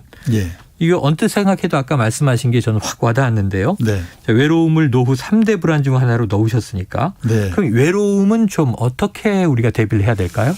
우선 그 외로움 예를 들어서 우리는 이제 가족 그 자녀들하고 살다가 둘만 이제 다 자녀 떠나고 둘만 남아서 살다가 그래도 부부 중에 한 사람이 아파서 이제 나중에 돌아가시게 되죠. 부부 간병기라고 그러는데 그러다가 이제 혼자 남아서 살다가 떠나기 때문에 결국은 나중에 이제 혼자 되면 외로움이 제일 문제거든요. 그래서 가족이 아니라도 지역사회 새로운 유연사회에서 외롭지 않게 행복을 찾는 방법을 미리미리 준비해야 된다. 예를 들어서 지금 우리나라는 전체 가구 중에서 1인 가구가 젊은 사람 노인 합쳐서 32%고 첫 번째죠. 비중이 1등이죠. 그런데 예를 들어서 그 스웨덴 같은 경우는 1인 가구 비율이 이 전국적으로는 57%고 네네네. 스톡홀름은 60%거든요. 엄청나네요. 어떻게 보면 온 천지가 혼자 사는 거예요. 그러네요. 근데도 스웨덴은 세계에서 7번째로 행복한 나라라거든요. 왜 그러냐? 혼자 살더라도 지역사회 새로운 유연사에서 외롭지 않게 행복을 찾는 방법을 미리미리 준비했기 때문에. 그리고 또 하나는 세상 떠날 때까지 최저 생활비 정도를 연금으로 준비했기 때문에.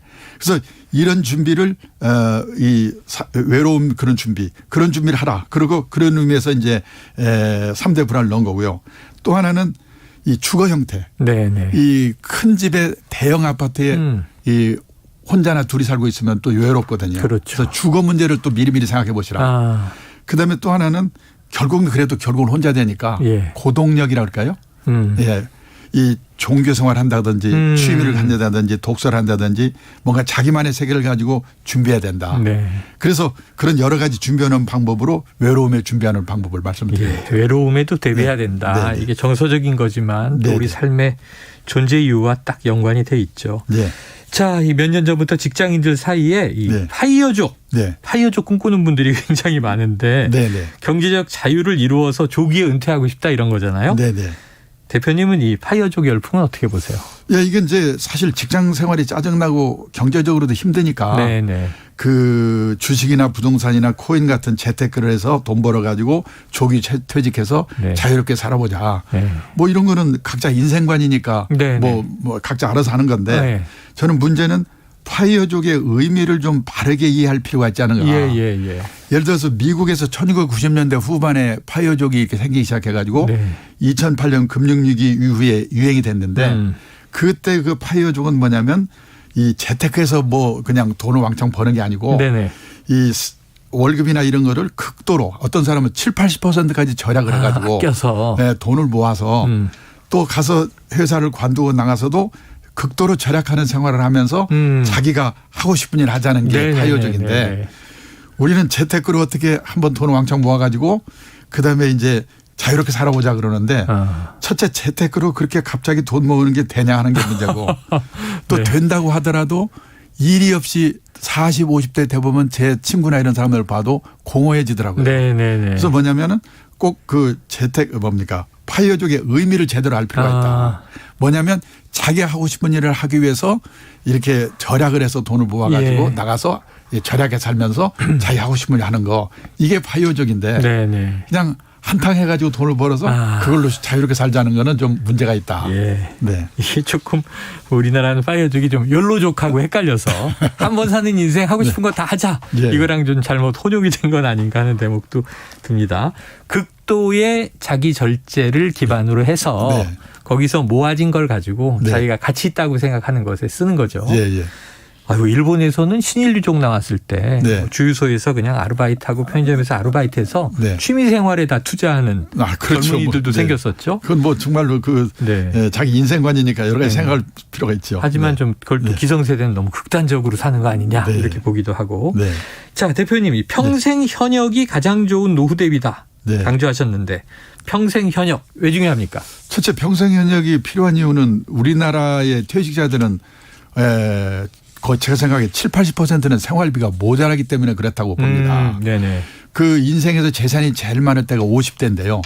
우리나라 50대 가구의 가구당 총자산이 5억 6,700 정도인데 이 여기에 부채가 한 1억 정도 있고 빼면 4억 6,700이 순자산인데 거기에서 웬만하면 4억 6,700이면 뭐 그럭저럭 먹고 살 수 있을 거 아닌가 생각이 되는데 거기 살고 있는 집이 4억 600만 원이에요. 그러니까 6,100만 원 현금성 자산은 없네요. 그걸로 어떻게 30년, 40년을 삽니까? 그래서 뭔가 이 모자리가 생활비 모자라기 때문에도 일을 해야 되지만은 또 하나는 뭐냐면 아까 말씀드린 대로 그 노후의 3대 불안이 뭔가 일이라고 그렇지 않습니까? 그런 의미에서 또 일을 해야 되고 또 하나는 부부 화목을 위해서도 뭔가 일을 해야 된다. 예를 들어서 지금 우리나라 퇴직한 분들이 부부간에 이게 갈등이 많거든요. 왜 저희 삼식이 유머도 있고 그렇잖아요. 비하는. 근데 섬찟합니다. 뭐 우리뿐이 아니고 일본에서도 그 뭐냐면 오가와 유리라는 그 노후 설계 전문가가 그러는데 일본에서 은퇴 남편 인기 1번이 누구냐고 그랬더니 뭐 뭡니까 친절한 남편 뭐 요리 잘하는 남편도 아니고 낮에는 집에 없는 남편이라고 그러더라고요. 네. 일단 나가야 되는군요. 예, 그러니까 뭔가 일거리를 가져야 되고 일본에서도 가정주부가 남편이 퇴직하고 집에 있으니까 남편 재택 스트레스 증후군이라는 병이 생기는데 증세로 보면 우울증, 고혈압, 천식, 공황장애, 암, 공포증, 뭐 십이장궤양. 그래서 뭐냐면 이게 그 우리나라나 일본은 이 남편이 현역을 있는 동안은 남편의 세계와 아내의 세계가 분단된 세계에 살고 있다가 네. 퇴직하고 나서 갑자기 나타나니까 이런 갈등이 생기거든요. 네, 네. 그래서 젊을 때부터 퇴직하고 나서도 부부 화목을 잘 생각해 봐야 되는데 준비가 안 된 사람의 경우에 아침 9시부터 오후 5시까지는 뭔가 돈이 되는 일이든 취미 활동이든 소일거리든 자기만의 시간을 가져야 된다. 그런 의미에서 평생 현역을 또 강조한 거죠. 여쭤볼 게 너무 많은데 너무 재밌어서 시간이 잘 가네요. 끝으로 하나 여쭤봐야겠습니다. 네. 노후 준비가 잘 돼 있는 사람들조차도 자녀 리스크를 피하지 못하면 낭패를 본다. 네. 자녀가 아까 이제 우리 장수도 축복인데 자녀도 축복이라고 생각하는데 왜 리스크가 되나요? 우선요.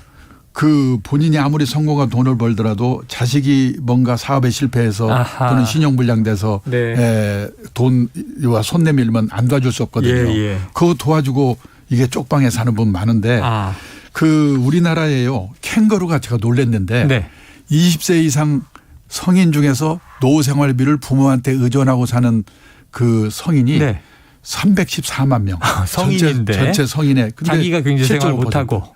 근데 우리는 대부분 대학을 가잖아요. 다 대학 나온 사람들일 텐데.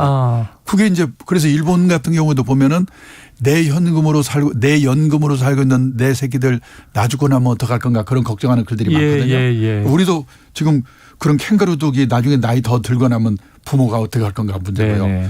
실제로 또 보니까 CNN 방송에 작년 한 걸 봤더니 뭐냐면 세계에서 0세에서 18세까지 고등학교 졸업할 때까지 자녀 양육비를 이 GDP로 나눠보니까 비율이 제일 높은 나라가 1등이 한국이고 2등이 중국이고 3등이 이태리. 그러니까 세계에서 소득 대비 자녀한테 돈을 가장 많이 퍼붓고 있는 나라가 한국이고. 이해가 근데 됩니다. 또 취직은 안 되고. 그러니까 이런 그 자기도 불안하고 불행하고 자녀도 불행해지는데 결국은 그래서 저는 애들에게 어릴 때부터 이 영어 수학보다도 자립교육. 자립이 첫째는 행위의 자립. 내가 머물고 간 데를 남이 와서 치우지 않도록 하는 행위의 자립. 때문에 우리는 남의 눈 때문에 힘든 나라거든요. 맞아요. 남의 눈에 종속되지 않는 의식의 자립. 그리고 이제 돈 없어가지고 남한테 피해 주지 않도록 경제적 자립을 해야 되는데 경제적 자립이라고 하면은 돈 버는 능력만을 생각하는데 그게 아니고 뭔가 주어진 여건에 맞춰 사는 능력을 기르도록 그러니까 행위의 자립, 의식의 자립, 경제적 자립을 하도록 교육시키는 게 자녀 리스크를 관리하는 좋은 방법이다. 행위, 의식, 경제 자립을 가르쳐야 한다. 야, 20대 자녀가 둘이 있는데 지금 남의 집 일이 아닙니다, 지금. 저도 사업망에서 부모님한테 민폐 끼친 생각을 하면 지금 대표님 얘기 들으면서 그냥 이게 우리 집안 얘기구나 막 와닿는데 자, 청취자 장현식 님이요. 시간이 너무 짧습니다. 30분 더 해주세요. 자, 오늘 못다한 얘기는 다음 기회에 또 꼭 모셔서 얘기하도록 하겠고요. 야, 정말 은퇴 대비 전도사라는 말이 틀리지 않았다는 걸 시사본부가 확인했습니다. 오늘 말씀 여기서 정리하죠. 고맙습니다. 네, 감사합니다. 네, 지금까지 트러스톤 자산운용 연금 포럼의 강창희 대표였습니다.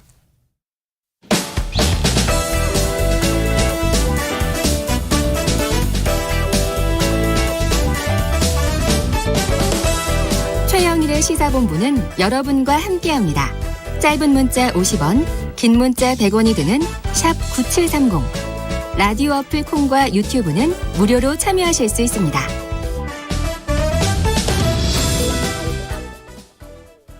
Hit me and don't make me strong.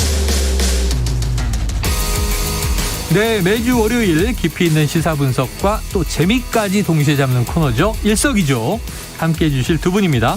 박원석 전 의원, 김준일 뉴스톱 대표 나오셨습니다. 어서 오세요. 안녕하세요. 휴일인데 감사합니다. 그랬더니 김준일 대표님은 오늘 방송이 4개예요. 그러셔서 휴일이 아니십니다. 자, 본격적으로 시작해보죠. 윤석열 대통령 국정수행 지지율. 그동안도 적신호였는데 이게 더 빨개졌다고 해야 될까요? 이 지난주에 이어서 미디어 트리뷴이 리얼미터에 의뢰해서 조사한 결과를 보겠습니다. 26일부터 30일까지 주간 정례조사. 긍정 31.2%, 부정 66%. 이게 30%대이긴 하지만 걸쳐 있지만 국정수행 긍정평가가 전주 대비로는요 3.4%포인트 하락한 결과입니다. 예, 이건 이제 19일부터 23일까지의 주간 정례 조사였고요. 자, 한국갤럽은 9월 27일에서 29일 자체 조사에서는 긍정평가가 24%, 전주에 비해서 이제 4%포인트 하락. 그럼 이게 체리따봉 사태가 있었던 8월 초와 동률 최저치인데 부정평가 이유는 나와 있어요. 1위가 외교, 2위가 무능. 자, 먼저 김 대표님 어떻게 보셨습니까? 일단 갤럽은 24가 최저였으니까 최저치 동률. 리얼미터 같은 경우에는 8월 2주차가 30.4였거든요. 31.2니까 아직 최저까지는 바닥을 아직 보지 않았다. 뭐 이 정도로 볼 것 같아요. 그 정도로 안 좋다. 그러니까 그 갤럽은 특히 이제 방금 말씀하셨지만 물어보잖아요. 이유를 긍정평가, 부정평가의 이유를 물어봐요. 뭘 잘했습니까? 뭘 못했습니까? 긍정평가의 가장 1위가 뭔지 아세요? 이유 없음입니다. 1위가 이유 없음이요? 예, 잘 모르겠으면 이유 없음 뭐 이런 거예요. 그러니까 그냥 지지하는 거예요. 하지만 그냥. 지지. 예, 하지만 지지. 이거고 지금 외교가 올라가는 거는 정말 저는 본 적이 거의 없는 것 같아요. 외교가 부정평가의 1위로 올라가는데 왜냐하면 외교는 그게 국내에 자기의 삶하고 직접 관련이 있는 게 아니잖아요. 일반적으로. 그래서 보통은 제일 많이 이제 올라갔던 게 인사 문제 있으면은 윤석열 정부도 초반에 인사가 굉장히 압도적으로 20% 정도 차지했어요. 부정평가 이후에. 그러다가 줄어들고 인사는 뒤로 가고 지금 지난주에는 무능이 1위였습니다. 갤럽이. 무능이 1위였다가 무능이 2위로 내려오고 외교가 올라갔거든요. 외교도 연장선상으로 보면은 이건 무능에 가까워요. 그러니까 외교의 논란이지만은 비속어도 있지만은 그 이제 윤석열 대통령과 외교 안보 라인의 무능으로 인해서 이런 일이 벌어진 거잖아요. 정말 안 좋다. 정말 지금 여러모로 상황이 안 좋은데 대응. 최악은 더 대응이에요. 뒤에도 얘기하겠지만 대통령실과 국민의힘은 스스로 수렁으로 들어가고 있다. 이렇게 그러니까 대응을 잘해도 막아낼 수도 있는데 전환시킬 수도 있고 대응을 잘못하고 있다.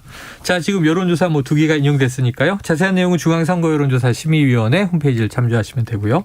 박 의원님은 어떻게 보세요? 지금 말씀해 주신 거에다가 세부 지표를 더 추가해서 보면 더 상황이 안 좋은데요. 그래요?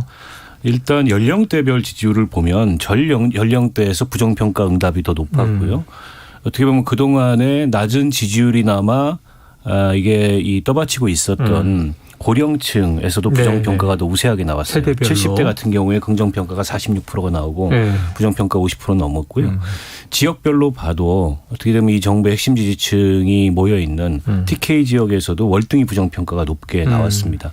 그러니까 이번에 이 해외 순방과 관련된 여러 가지 논란들이 가뜩이나 이게 만회가 굉장히 더딘 윤석열 정부의 지지율 발목을 결정적으로 잡고 있는 것으로 보이는데 그러려면 이제 상황을 좀 바꾸기 위해서 국면 전환을 시도를 해야 되거든요. 그렇죠. 이런 강경책으로 나갈 게 아니고 어떻게 보면 이 상황을 좀 정치적으로 타개하기 위한 그런 대책들이 동원돼야 되는데 대통령실도 여당도 대책이 없어요. 그 얘기는 윤석열 대통령이 어쨌든 이 상황에서 강경론을 저는 고집하고 있기 때문에 어떤 정무적인 이 국면 전환 대책을 못 세우고 있는 거라고 보거든요. 그런데 이렇게 가면 이제 총선이 점점 가까워져 오고 당장 내년에 전국에서 몇 군데가 열릴지 모르지만은 4월에 재보궐선거가 있을 거예요. 근데 재보궐선거에서 만약 이런 기세로 나가서 이런 기조로 나가서 여당이 패배한다라고 하면 그 다음에 있을 총선에 영향을 크게 미칠 가능성이 있고 일단 여당의 분위기가 달라질 겁니다. 지금은 어쨌든 공천 때문에 아무 말도 안 하고 있지만 예를 들어서 내년 연말쯤 돼서 이대로 간다면 즉 20% 지지율, 이 바닥을 기는 지지율을 가지고서 또 여당 지지율도 지금 동반 하락하고 있지 않습니까? 총선 필패가 이건 명약관화하다. 이제 이런 기류가 흐르게 되면 여권 내부가 굉장히 복잡해질 거예요. 어떻게 보면은 여권의 분화 가능성도 생길 거고. 자중질환이 더 걱정이죠. 심지어 대통령이 좀 탈당해줬으면 좋겠다. 이런 얘기가 나올 수도 있습니다. 노골적으로. 그러니까 저는 그런 상황으로 가지 않으려면 이렇게 지금 거듭되는 악재에 대해서 좀 대응을 달리해야 되는데 왜 저렇게밖에 대응을 못할까 그런 점이 굉장히 안타깝습니다. 네, 지금 말씀하신 그 대목을 한번 또 여쭤볼게요. 그러니까 대통령실은 이제 해외 순방 성과를 좀 부각하는 이른바 정면 돌파 전략 이걸 구사했습니다. 김은혜 수석이 연휴인 어제 굳이 이제 서면 브리핑을 냈고요. 일주일 지난 해외 순방 성과를 부각을 했습니다. 이게 좀 영향이 있을까요? 안 좋은 영향이 있죠. 아이고, 왜요? 네. 아니, 왜냐하면은 이거는 프레임 이론에 정명 반하는 거예요. 아, 그래요? 예. 코끼리를 생각하지 마. 제가 가끔 인용하는데 조지 네. 레이코프의 네. 인지심리학 저서 코끼리를 생각하지 마. 코끼리 생각하지 말라고 하면 코끼리만 생각나고요. 해외 순방 성과 강조하면은 날리면 발리면 아이고. 바이든만 생각나요 지금.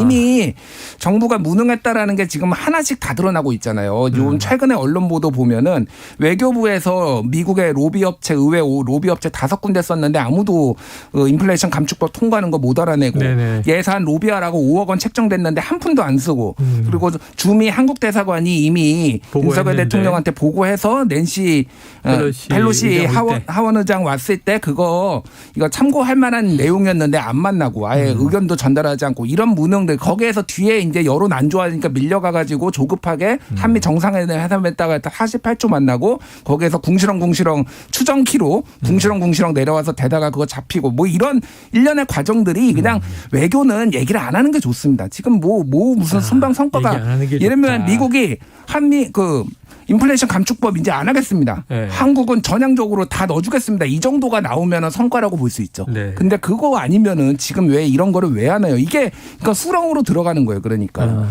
불리한 전장에서는 안 싸우는 게 원칙이거든요. 좀 짧게 말씀드리면은. 네.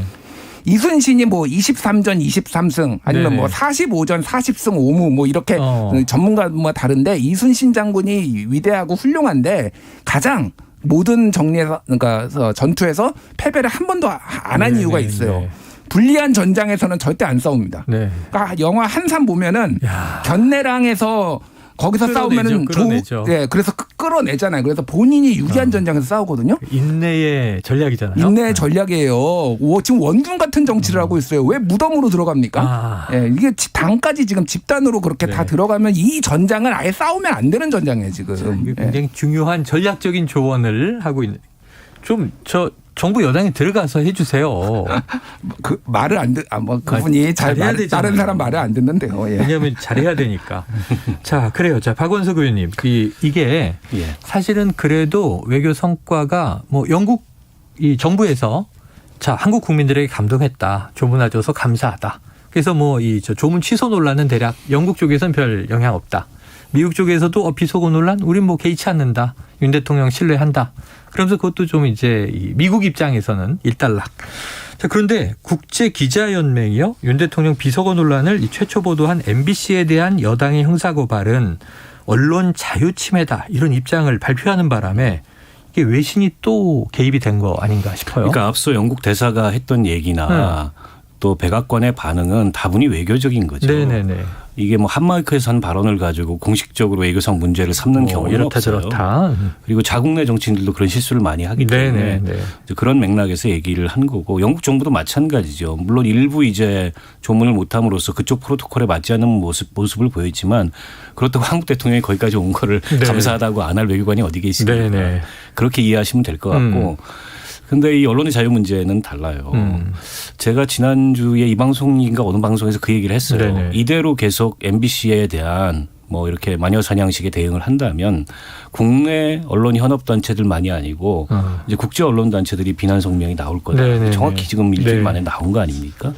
근데 이렇게 되면 대한민국의 이제 민주주의나 표현의 자유 지수 수준 이런 거에 영향을 미치게 될 거예요. 최근에 무슨 오징어 게임에서 에미상에서 우리가 나무주연상을 포함해서 여러 수상을 하고 작품상도 수상하고 그리고 BTS 그야말로 K 콘텐츠를 전 세계에 알리는데 혁혁한 공헌을 했던 이제 그렇게 좀 국격을 높이는 대한민국의 비단 경제적 수준만이 아니라 그런 일종의 문화적 부흥이 있었는데 이게 정치의 영역에서 대통령이 그렇게 벌은 점수를 다 까먹는 이런 모습을 보이고 있는 거나 다름없다고 생각이 들고요. 그리고 지금 엉뚱한 데 화를 내는 거죠. 이 방귀 낀 사람이 성낸다고 사실은 대통령의 발언으로 인해서 빚어진 문제고 또 그에 대한 대통령실의 무능하고 억지스러운 대응이 이제 초래한 참사를 왜 MBC에다 뒤집어 씌우냐는 거예요. 근데 윤석열 대통령이 보면 뭘 하다가 이렇게 걸리면 들키면 이 화를 더 내는 경향이 있어요. 지난번에 체리 따봉 문자 들키니까 그때부터 본격적으로 이준석 죽이기를 시작을 했습니다. 네네. 그리고 이번에도 어쨌든 혼잣말이었지만 사담이었지만 일종의 그게 이제 언론에 보도되면서 이게 이제 대통령의 막말 논란 또 이제 어떤 국격 논란 이런 것들이 펼쳐지니까 화를 내고 있어요. 그리고 그 책임을 다른 데다가 지금 돌리고 있단 말이죠. 근데 아무리 이렇게 MBC 책임론으로 몰아가려고 하더라도 국민들이 이걸 다 지켜봤는데 국민이 듣고 보지 못한 사실을 가지고 어떤 정치적 공방이 벌어지고 과거에 이제 광우병 사태 때처럼 그렇게 이제 뭐 MBC 죽이기를 하는 거하고 상황이 또 달라요. 국민이 실시간으로 다 지켜본 겁니다. 근데 그때 광우병 사태 때 피디수첩의 보도를 가지고 결국에는 뭐 수사하고 법원까지 갔지만 다 무죄 나왔지 않습니까? 언론의 자유, 특히 표현의 자유의 핵심이라고 하는 언론의 자유는 이런 건데 이런 걸 가지고 글로벌 가치 기준에 맞지 않는 이런 모습을 보이는 것 자체가 대한민국이 어쨌든 민주주의 국가로서의 그동안 쌓아온 위상이 있는데 그런 위상을 굉장히 어떻게 보면 좀 훼손하는 그런 모습이 아닐까 싶어요. 그래서 이제 외신에 대해서는 또 우리 김준일 대표님 워낙 잘하시니까 얼마 전에 이제 BBC 영국 공영방송이죠. 시사 코미디 프로그램에 윤 대통령 욕설 파문이 소재로 다뤄졌어요. 근데 여기 이제 이준석 대표가 오랜만에 지금 개입을 했더라고요. SNS에 이제 당에서는 영락 없이 MBC에 대응한 것 이상으로 영국 BBC에 대응해야 할 텐데 뭘 할지 기대된다. 뭐 이런 것도 지금 영향이 있을까요? 그러니까 뭐 BBC 그 프로그램은 그 한국으로 치면은 뭐 SNL 코리아 같은 거예요. 그것도 원래 미국 포맷을 갖고 온 거죠. 미국 포맷은 그 세러데이 나이트 라이브인데 그냥 시사 풍자 프로그램입니다. 거기에서 요즘 뭐 이게 핫하니까 사실은 그냥 뭐 해프닝으로 우리는 핫한데 영국에서도 이게 핫해요? 아니 그러니까 이게 이 정도로 시끄러워져 버리니까 핫해져 버린 거죠. 그러니까 해외에서도 이거를 그냥 해프닝으로 한번 지나갈 수 있는 건데 이렇게 그러면 영국에서까지 조롱을 당하게 한 게 누구 때문이냐. 이것도 MBC 탓을 할 거냐. 그 말씀을 드리고 싶고 박원석 의원님이 말씀하셨는데 저는 이게 지금 이게 국익 훼손이라고 봅니다. 그러니까 이 언론의 이 전가를 하면서 전 세계 지금 뭐 기자협회라 기자연맹이라 이런 데서 성명서 발표하는 게 대한민국을 뭐로 보냈습니까? 자유민주주의 국가라고 하고 언론의 자유를 그렇게 강조하시고 유엔 총회 가서 자유를 21번 말씀하신 분이 지금 언론의 자유에 대해서는 전혀 나몰라라 하잖아요. 미국에는 언론의 자유, 표현의 자유가 수정헌법에 제일 위에 있어요. 그래서 토마스 제퍼슨은 정부 없는 신문보다 신문 없는 정부보다 정부 없는 신문을 택하겠다 할 정도로 그렇게 언론의 자유를 중요시하는 나라인데 한미 동맹 그렇게 중요하게 여기시면 언론의 자유도 중요하게 얘기를 해야죠. 이거 자체가 이런 식으로 가고 있는 게 국익 훼손이에요. 지금 그냥 욕설 뭐 비속어는 그냥 한번 해프닝으로 끝나는 건데 이건 그러니까 아까 말씀드렸지만 여기서 싸우면 안 됩니다. 지금 빨리 발을 빼야 돼요. 지금 이거는. 그런데 지금 이게 내일 당장 국감이 시작되면 또 이거 갈 것 같고 거기에 대한 좀 전환이라고 국면 전환이라고 할까요? 이제 문 전 대통령에 대한 감사원의 조사 이런 게 이제 격돌할 것 같은데 자 당내 상황 한번 보죠. 차기 당권 주자로 꼽히는 유승민 전 의원 이게 좀 제일 강하게 윤 대통령의 비서거 논란에 대해서 정면 비판을 하고 있어요. 그럼 차기 당권 도전할 거냐? 정해진 건 없다. 이렇게 얘기를 하는데 나라를 위해서 할 일을 꼭 하겠다. 이건 가능성을 연 발언인데 박 의원님은 어떻게 예상하십니까? 유승민 전 의원의 행보. 저는 차기 당권 도전을 거의 반시사한 반공개적으로 시사한 발언이라고 봅니다. 나라를 위해서 할 일은 꼭 하겠다라는 거는 지금 유승민 의원이 그 국민의힘 내에서 가장 어떻게 보면은 강도 높게 지금 상황에 대해서 비판을 하는데 사실 상식적인 비판이죠. 더군다나 이게 이제 보수층만이 아니라 그 무당층이나 중도층에서 민심 위반이 크게 일어나고 있지 않습니까? 앞서 우리가 얘기했던 지지율 무당층에서 윤석열 대통령 국정수행에 대한 긍정적 평가가 15%밖에 나오지 않아요.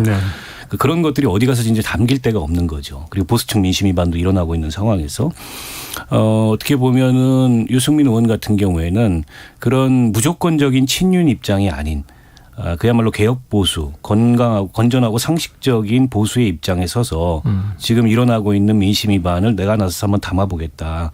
저는 그런 그 생각을 하고 있다고 봐요. 물론 여전히 유승민 의원에 대한 당 내부에 냉랭한 시선들이 있습니다.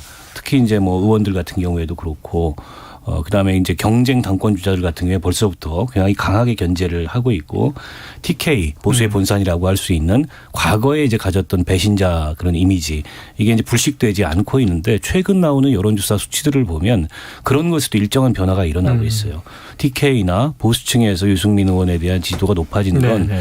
반대로 얘기하면 윤 대통령이나 윤핵관들이 너무 폭주를 하기 때문에 이렇게 가서는 안 된다라는 어떤 견제 심리가 유승민 의원에 대한 기대치로 모이고 있는데 물론 이분이 결정적으로 여러 가지 지금 제약 조건들이 있기 때문에 그럼에도 불구하고 위험을 감수하면서 출마해가지고 한번 역할을 하겠다고 결심을 할지 안 할지는 모르겠으나 분위기는 굉장히 무르익어 가고 있다. 그리고 이준석 대표하고 뭐 완전히 유승민 의원하고 이 이른바 입장을 같이 하거나 기조를 같이 하는 건 아니지만 충분히 연대 가능성이 있잖아요. 네. 지금 국민의힘 내부에서 그것까지 더해진다면 저는 전당대회 구도는 예측하기 어려운 그런 구도로 만들어질 수도 있다고 봅니다. 어렵다.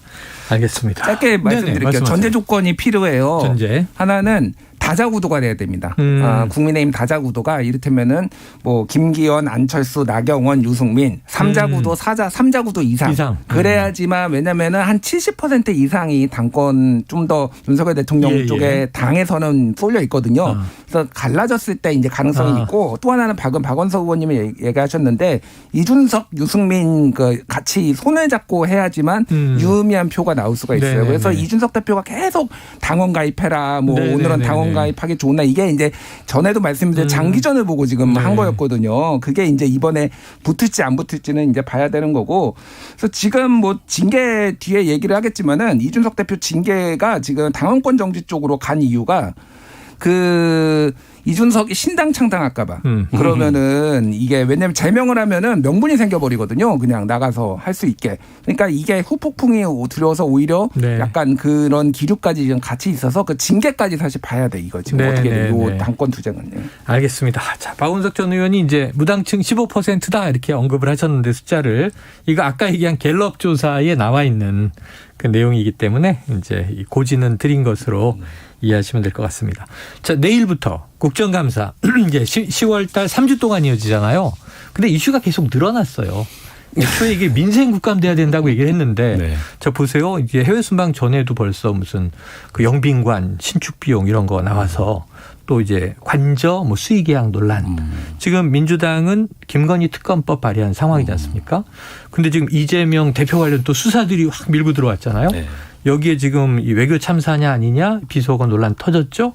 여기에 지금 또 오늘 문재인 전 대통령 감사원 조사까지 터져서 여러 가지가 됐는데 박 의원님 의원의 감으로 의정 활동 해보셨으니까 최대 쟁점 뭐가 됩니까? 뭐 아무래도 이번에 윤 대통령 해외 순방과 더불어서 논란이 된 이 문제가 가장 큰 쟁점이고 그래요. 그걸 이제 방어하려다 보니까는 여당 쪽에서는 이재명 대표의 사법 리스크 이걸 들고 나올 가능성이 높죠. 근데 이번 보면 특정 상임위에 이런 정쟁의 소재가 몰려 있는 게 아니라 모든 상임위에 고르게 분포되어 있습니다. 예를 들어서 법사위 가장 치열한 전장이 될 가능성이 높죠.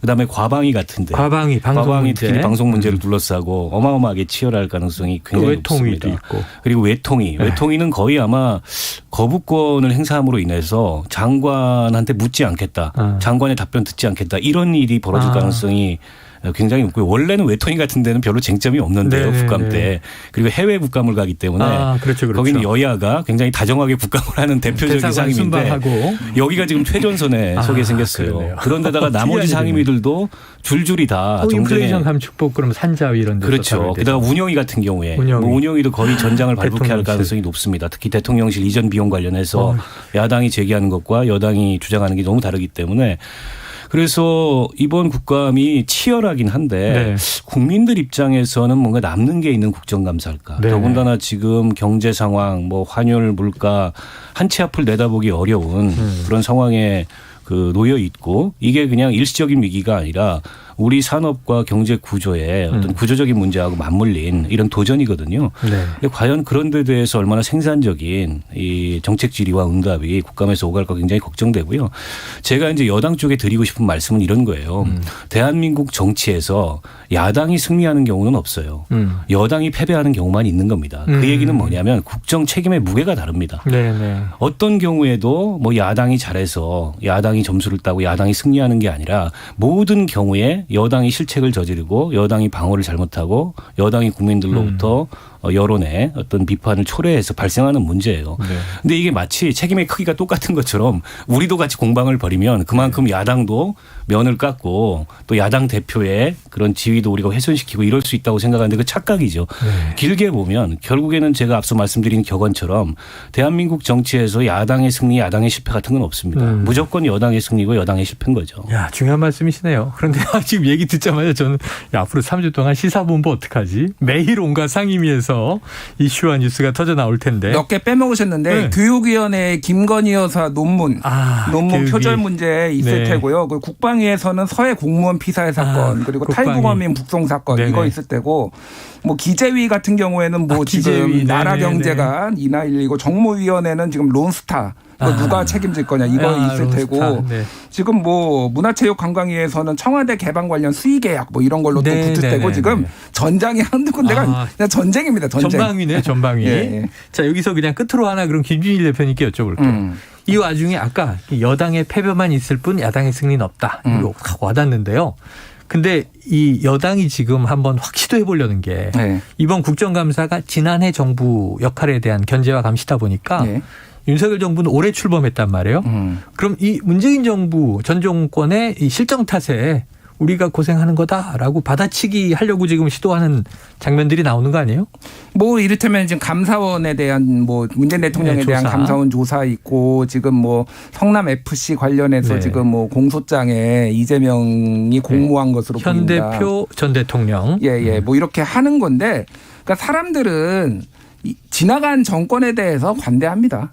뭐 잘못한 부분도 있고 잘한 부분도 있을 텐데 그거를 지금 그걸로 하기에는 아까 전에 얘기했듯이 무게감이 달라요. 지금. 이미 심판한 거다. 지금 정권 교체했으니까. 심판되고 정권 교체 됐잖아요. 그리고 지금 대한민국이 25년 만에 6개월 연속 지금 무역 적자예요. 외환위기 이후로 처음으로. 그리고 올해 지금 무역 적자 480억 달러 지금 예상되고 있거든요. 69조 원, 70조 원입니다. 지금 경제가 지금 백척간돼서 있는데 지금 뭐 전 정권 탓하면은 그럼 살림살이 나아집니까? 그래요. 알겠습니다. 두 분이 무서운 얘기를 해줘서 내일부터 이제 이번 주 평일 시작인데 만만치 않은 10월 국정감사가 될 것 같습니다. 일석이조 오늘도 박원석 전 의원, 김진일 대표와 함께했습니다. 고맙습니다. 감사합니다. Splish splash, I was taking a bath. Long about a Saturday night. 점심 먹고 유쾌한 시사 디저트 한 입. 최영일의 시사본부.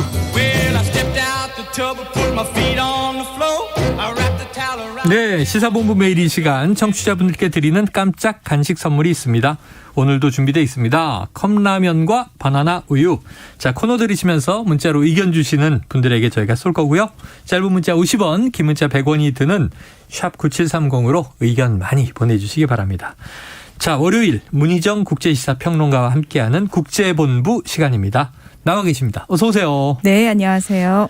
야, 주말에 국내 뉴스도 시끌시끌했고, 자, 국군의 날 뒤늦게 알았는데 어제가 노인의 날, 오늘은 개천절. 근데 이게 뭐예요? 인도네시아 축구장에서 관중들이 경기장으로 난입하면서 120여 명, 130명 가까이 압사하는 끔찍한 사고가 터졌어요. 네, 그렇습니다. 지난 1일 밤에 인도네시아 동자바주에서 아레마라는 팀과 페르세바야라는 팀의 경기가 열렸는데 홈팀인 아레마가 2대3으로 졌습니다. 근데 이 아레마가 홈에서 진 게 23년 만이래요. 화가 난 열성팬 3천여 명이 경기장으로 한두 명씩 뛰어 들어오기 시작하면서 이 난동이 벌어졌고 아수라장으로 변했습니다. 경찰이 처음에는 곤봉으로 진압을 하다가 급기야 체류탄을 발사를 했거든요. 근데 이제 체류탄이라는 게 사실 굉장히 눈도 맵고 호흡하기도 힘들고 난리가 나지 않습니까?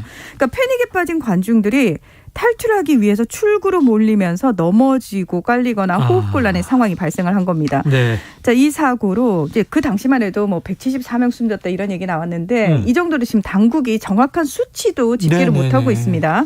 어쨌든 지금까지 확인된 사람은 경찰 2명, 어린이 17명을 포함해서 125명이 사망을 하고 100여 명 정도가 부상을 당해서 병원에서 치료를 받고 있습니다. 네. 자, 관중들은 경찰이 체류탄을 터뜨렸기 때문에 이 원인이 벌어졌다 이러면서 경기장 밖에서 경찰차를 불태웁니다. 그리고 소셜미디어에서는 이 경찰의 과잉 대응을 비판하면서 경찰국장 해임을 요구하기 시작했습니다. 자, 하지만 경찰 당국은 관중들이 먼저 경찰을 공격하고 과격한 행동을 했다면서 그 상황을 진정시키기 위해서 체류탄을 쐈다라고 얘기를 하고 있는데 그런데 국제축구연맹 피파 규정에 따르면 경기장에서는 총포류나 최루탄 사용이 금지되어 있기 때문에 지금 이거는 경찰 측이 규정을 위반한 겁니다. 일단은 뭐 군중들이 꽉 들어차 있는데 그러면은 더 대혼란이 일어날 걸 예상 못했을까? 그러니까요. 근데 이건 두 개의 책임이 충돌하는 것 같아요. 경찰 측이 과잉 대응을 해서 군중들이 흥분 상태에서 막 이제 힘들어지게 만든 원인 제공. 또는 관중들도 이게 A매치도 아니고 국가대항전도 아니고 국내 팀들 경기인데 23년 만에 홈팀에서 졌다. 이 난동의 요인인데 이렇게 우리가 훌리건 얘기 가끔 합니다만 유럽 축구도 아닌데 인도네시아가 이 정도였나 하는 생각이 들어요. 원래 좀 이렇게 광적인 응원 문화가 있었습니까? 네. 인도네시아가 생각보다 저도 이번에 알았는데 상당히 무섭더라고요. 예, 어느 정도냐면은 호주 ABC 방송이 인도네시아 프로축구 리그를 세계에서 가장 위험한 리그다라고 얘기를 하더라고요. 그래서 심지어 지역 간 라이벌 경기 때는 아예 원정팀 응원단의 출입을 금지시키고 주요 경기에서는 전투경찰과 진압 차량을 배치하기도 한다고 합니다. 지금 인도네시아 프로축구 1부 리그에는 18개 팀이 있는데 일명 마니아라고 불리는 광적인 팬클럽을 보유하고 있다고 합니다. 이번 참사를 빚은 경기의 홈팀 아레마도 팬클럽이 아레마니아예요. 근데 이 팬클럽에 일단 가입을 하면은 응원 훈련에 참여를 해야 된대요. 그래서 응원 단장의 구령에 따라서 함성을 지르고 정신 교육을 받는 모습은 군대의 전투 훈련과 비슷하다고 하는데 뭐 죽을 때까지 응원한다 이렇대요. 그리고 경기가 시작되면 팬들이 섬광탄을 쏘고 자신이 응원하는 팀이 불리해지면 상대팀 선수를 향해서 물병이나 심하면 돌을 던지는 일도 벌어진다고 합니다. 자, 그러면 왜 이런 상황들이 벌어지느냐. 사실 인도네시아가 주요 종족만 270여 개가 넘습니다. 뭐 정말 알려지지 않은 종족까지 합치면 1000개가 넘는다는 얘기도 있거든요. 그러니까 지역 종족 간의 갈등이 이렇게 축구팀 응원으로 표출되는 부분도 분명히 있습니다. 그래서 일단 현지 축구협회는 일주일간 리그 경기를 중단했고요. 특히나 이번에 이제 사고가 벌어진 아레마 같은 경우에는 홈 경기를 금지시켜 버렸습니다. 네, 우리가 뭐 유럽 축구를 문화적으로 해석할 때 영국이나 또는 이제 이탈리아나 주로 중세 때는 전쟁을 벌이는 것이 지금은 축구 문화로 이제 발전한 것이다 이런 얘기를 하는데, 이렇게 수많은 또 소수 종족으로 이루어진 나라라 이런 또 문화적인 어떤 광적인 마니아 현상이 있었다. 자, 그래요. 이제 그런데 진짜 전쟁이 벌어지고 있는 곳도 있습니다. 바로 우크라이나인데 이 우크라이나를 침공해서 전쟁을 지금 벌이고 있는 러시아 지금 점령지 4곳을 합병을 해서요.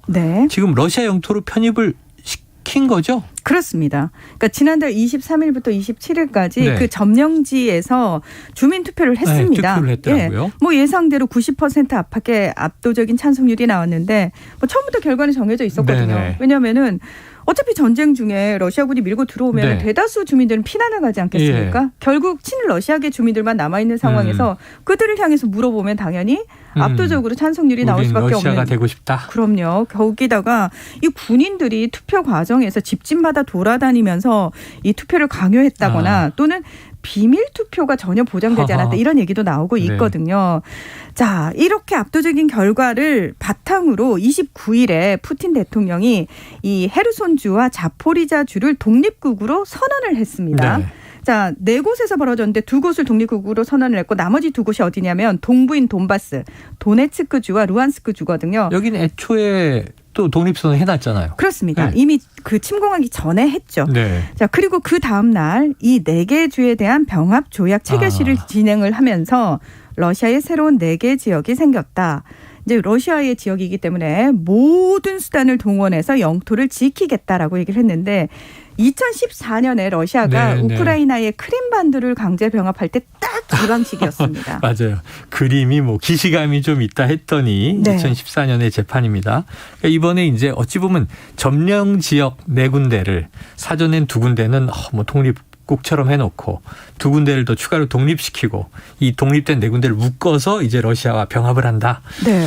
그래서 이 지역들이 지금 그 러시아가 국경을 맞대고 있는 동부부터 남부까지 이어지거든요. 그래서 크림반도까지 쫙 이어지는 지역입니다. 아, 그렇죠. 애초에 이제 그거를 기획했었다라고 이제 예측들을 많이 했었고요. 그렇습니다. 자, 그런데 이게 지금 점령지에 지금 군인들이 주둔하고 있는데 뭐 주민투표했다, 압도적 찬성이 나왔다, 이렇게 간다. 이게 뻔히 예상되는 건데 러시아 영토다라고 선언하면 뭐가 좀 달라집니까? 많이 달라지죠. 아, 그래요? 예. 일단 러시아 영토라는 논리로 해구산을 씌우겠다는 의도가 가장 사실은 숨겨진 무서운 의도라고 할 수 있습니다. 우리가 지킨다? 네. 그러니까 우크라이나 측은 당연히 말도 안 되는 시도니까 탈환을 위해서 노력을 하겠죠. 그러면 러시아 자국 영토를 공격받았다라는 명분이 생기는 겁니다. 러시아 입장에서는 그걸 뭐 국제사회가 인정을 하든 안 하든 간에 그러면 지금 푸틴이 계속해서 우리 모든 수단을 강구하겠다라는 게 결국은 핵무기 사용도 할 수 있다라는 얘기거든요. 그런 얘기까지 나와서 불안합니다. 맞습니다. 그래서 그런 극단적인 선택까지도 할 수 있다는 명분을 지금 만든 거라고 할 수 있고요. 오죽하면 프란치스코 교황이 이건 어리석은 일이다라면서 푸틴을 향해서 경고를 내놓기도 했습니다. 그러니까 지금 이제 이게 적어도 우리가 뭐 국가로 인정이 된다. 또 특정 지역이 어느 A라는 나라에서 B 나라로 옮겨간다. 그럼 이게 조약이라는 게 있는 거고 또 국제적으로 인정을 받아야 되는 건데 그렇죠. 지금 국제사회에서는 이거 인정하지 못하겠다는 거잖아요. 당연합니다. 우크라이나와 서방 측은 이번 주민투표 자체가 국제법에 반하는 가짜 투표다. 그러면서 강력 대응을 예고를 했는데 가장 쉽게 말씀드려서 차이나타운이나 코리아타운 다른 나라에 있는 그런 데서 여기는 중국 사람들이 많으니까 우리 투표로 이제 중국으로 합병하겠습니다라고 얘기하는 건 말이 안 되잖아요. 그렇게 이해를 하시면 될 것 같고요. 일단 젤렌스키 우크라이나 대통령은 푸틴과는 대화하지 않겠다. 그러면서 나토의 신속 가입 절차를 밟겠다라고 얘기를 했는데 사실 이 나토 입장에서도 곤란한 게 받아주게 되면 전면전이거든요. 그래서 미국하고 나토 측은 사실 이 젤렌스키 대통령의 입장에 동조하지는 않고 있고요. 자, 미국은 러시아에 대한 제재를 지금 강행을 하면서 핵무기 사용을 계속해서 막기 위한 이제 경고성 발언들을 하고 있고요. 유럽연합도 이제 8차 제재안 내놓겠다라고 얘기를 하고 있습니다. 맞습니다. 오늘부터 노벨상이 시작되는데 이번 주 후반에 평화상 혹시 이제 반러시아 국제 기류로 젤렌스키 우크라이나 대통령 주는 거 아니냐 이런 얘기도 있거든요. 근데 노벨상의 후보는 사실 2월 말까지 신청을 받는 거라서 전쟁은 그 다음에 그 즈음에 딱 일어났네요. 일어났죠. 지켜보도록 하죠. 알겠습니다. 푸틴 대통령이 뭐 혹시나 핵 버튼 누를까 봐 지금 우려스러운 상황인데 아슬아슬합니다. 지켜보죠. 근데 지구 반대편 또 남미 브라질에서는요. 대통령 선거가 있었네요. 그렇습니다. 우리 시각으로 오늘 새벽 5시에 모든 투표 끝났고요. 브라질은 전자투표로 진행되기 때문에 결과 상당히 빨리 나옵니다. 투표는 또 진화됐네. 맞습니다. 그래서 극우 성향의 보우소나루 현 대통령과 진보 성향의 룰라 전 대통령이 맞붙었는데요. 자, 결과는 룰라 48.4, 보우소나루 43.22. 자, 룰라 대통령이 이겼습니다. 그러나 우리나라로 치면은 여기서 끝인데. 그렇죠. 하지만 1차 투표에서 50% 이상을 득표한 후보가 없을 경우 결선 투표를 하기 때문에 결선 투표제예요. 오는 30일에 다시 결선 투표가 치러져야 되고요. 근데 여론조사에서는 사실 지난해부터 룰라 대통령이 상당히 앞서는 걸로 나왔는데 의외로 예상 외로 박빙승부가 벌어졌다라고 이야기를 하고 있고 보우소나루 대통령이 내가 지면 나 거기 승복하지 않겠다라는 얘기를 계속 해왔거든요. 그 부분과 관련해서도 사실 또 다른 혼란이 벌어지지 않을지 우려하는 목소리도 많습니다. 그래요. 자, 아까 전자투표가 도입돼 있다 그래서 이게 브라질은 좀 기술적으로 진화했네 이런 생각이 들었는데 정치적인 성향에 대해서 결과는 지켜봐야 될 것 같습니다. 자, 오늘 이제 이 국제본부 문희정 국제이사 평론가와 여기까지 정리하겠습니다. 고맙습니다. 네, 고맙습니다. 네, 간식 받으실 분은요. 2509-2315-9877-2399-9588님입니다. 자, 오늘 휴일 시사본부 여기까지고요. 저는 내일 낮 12시 20분에 다시 돌아오도록 하겠습니다. 청취해 주신 여러분 고맙습니다.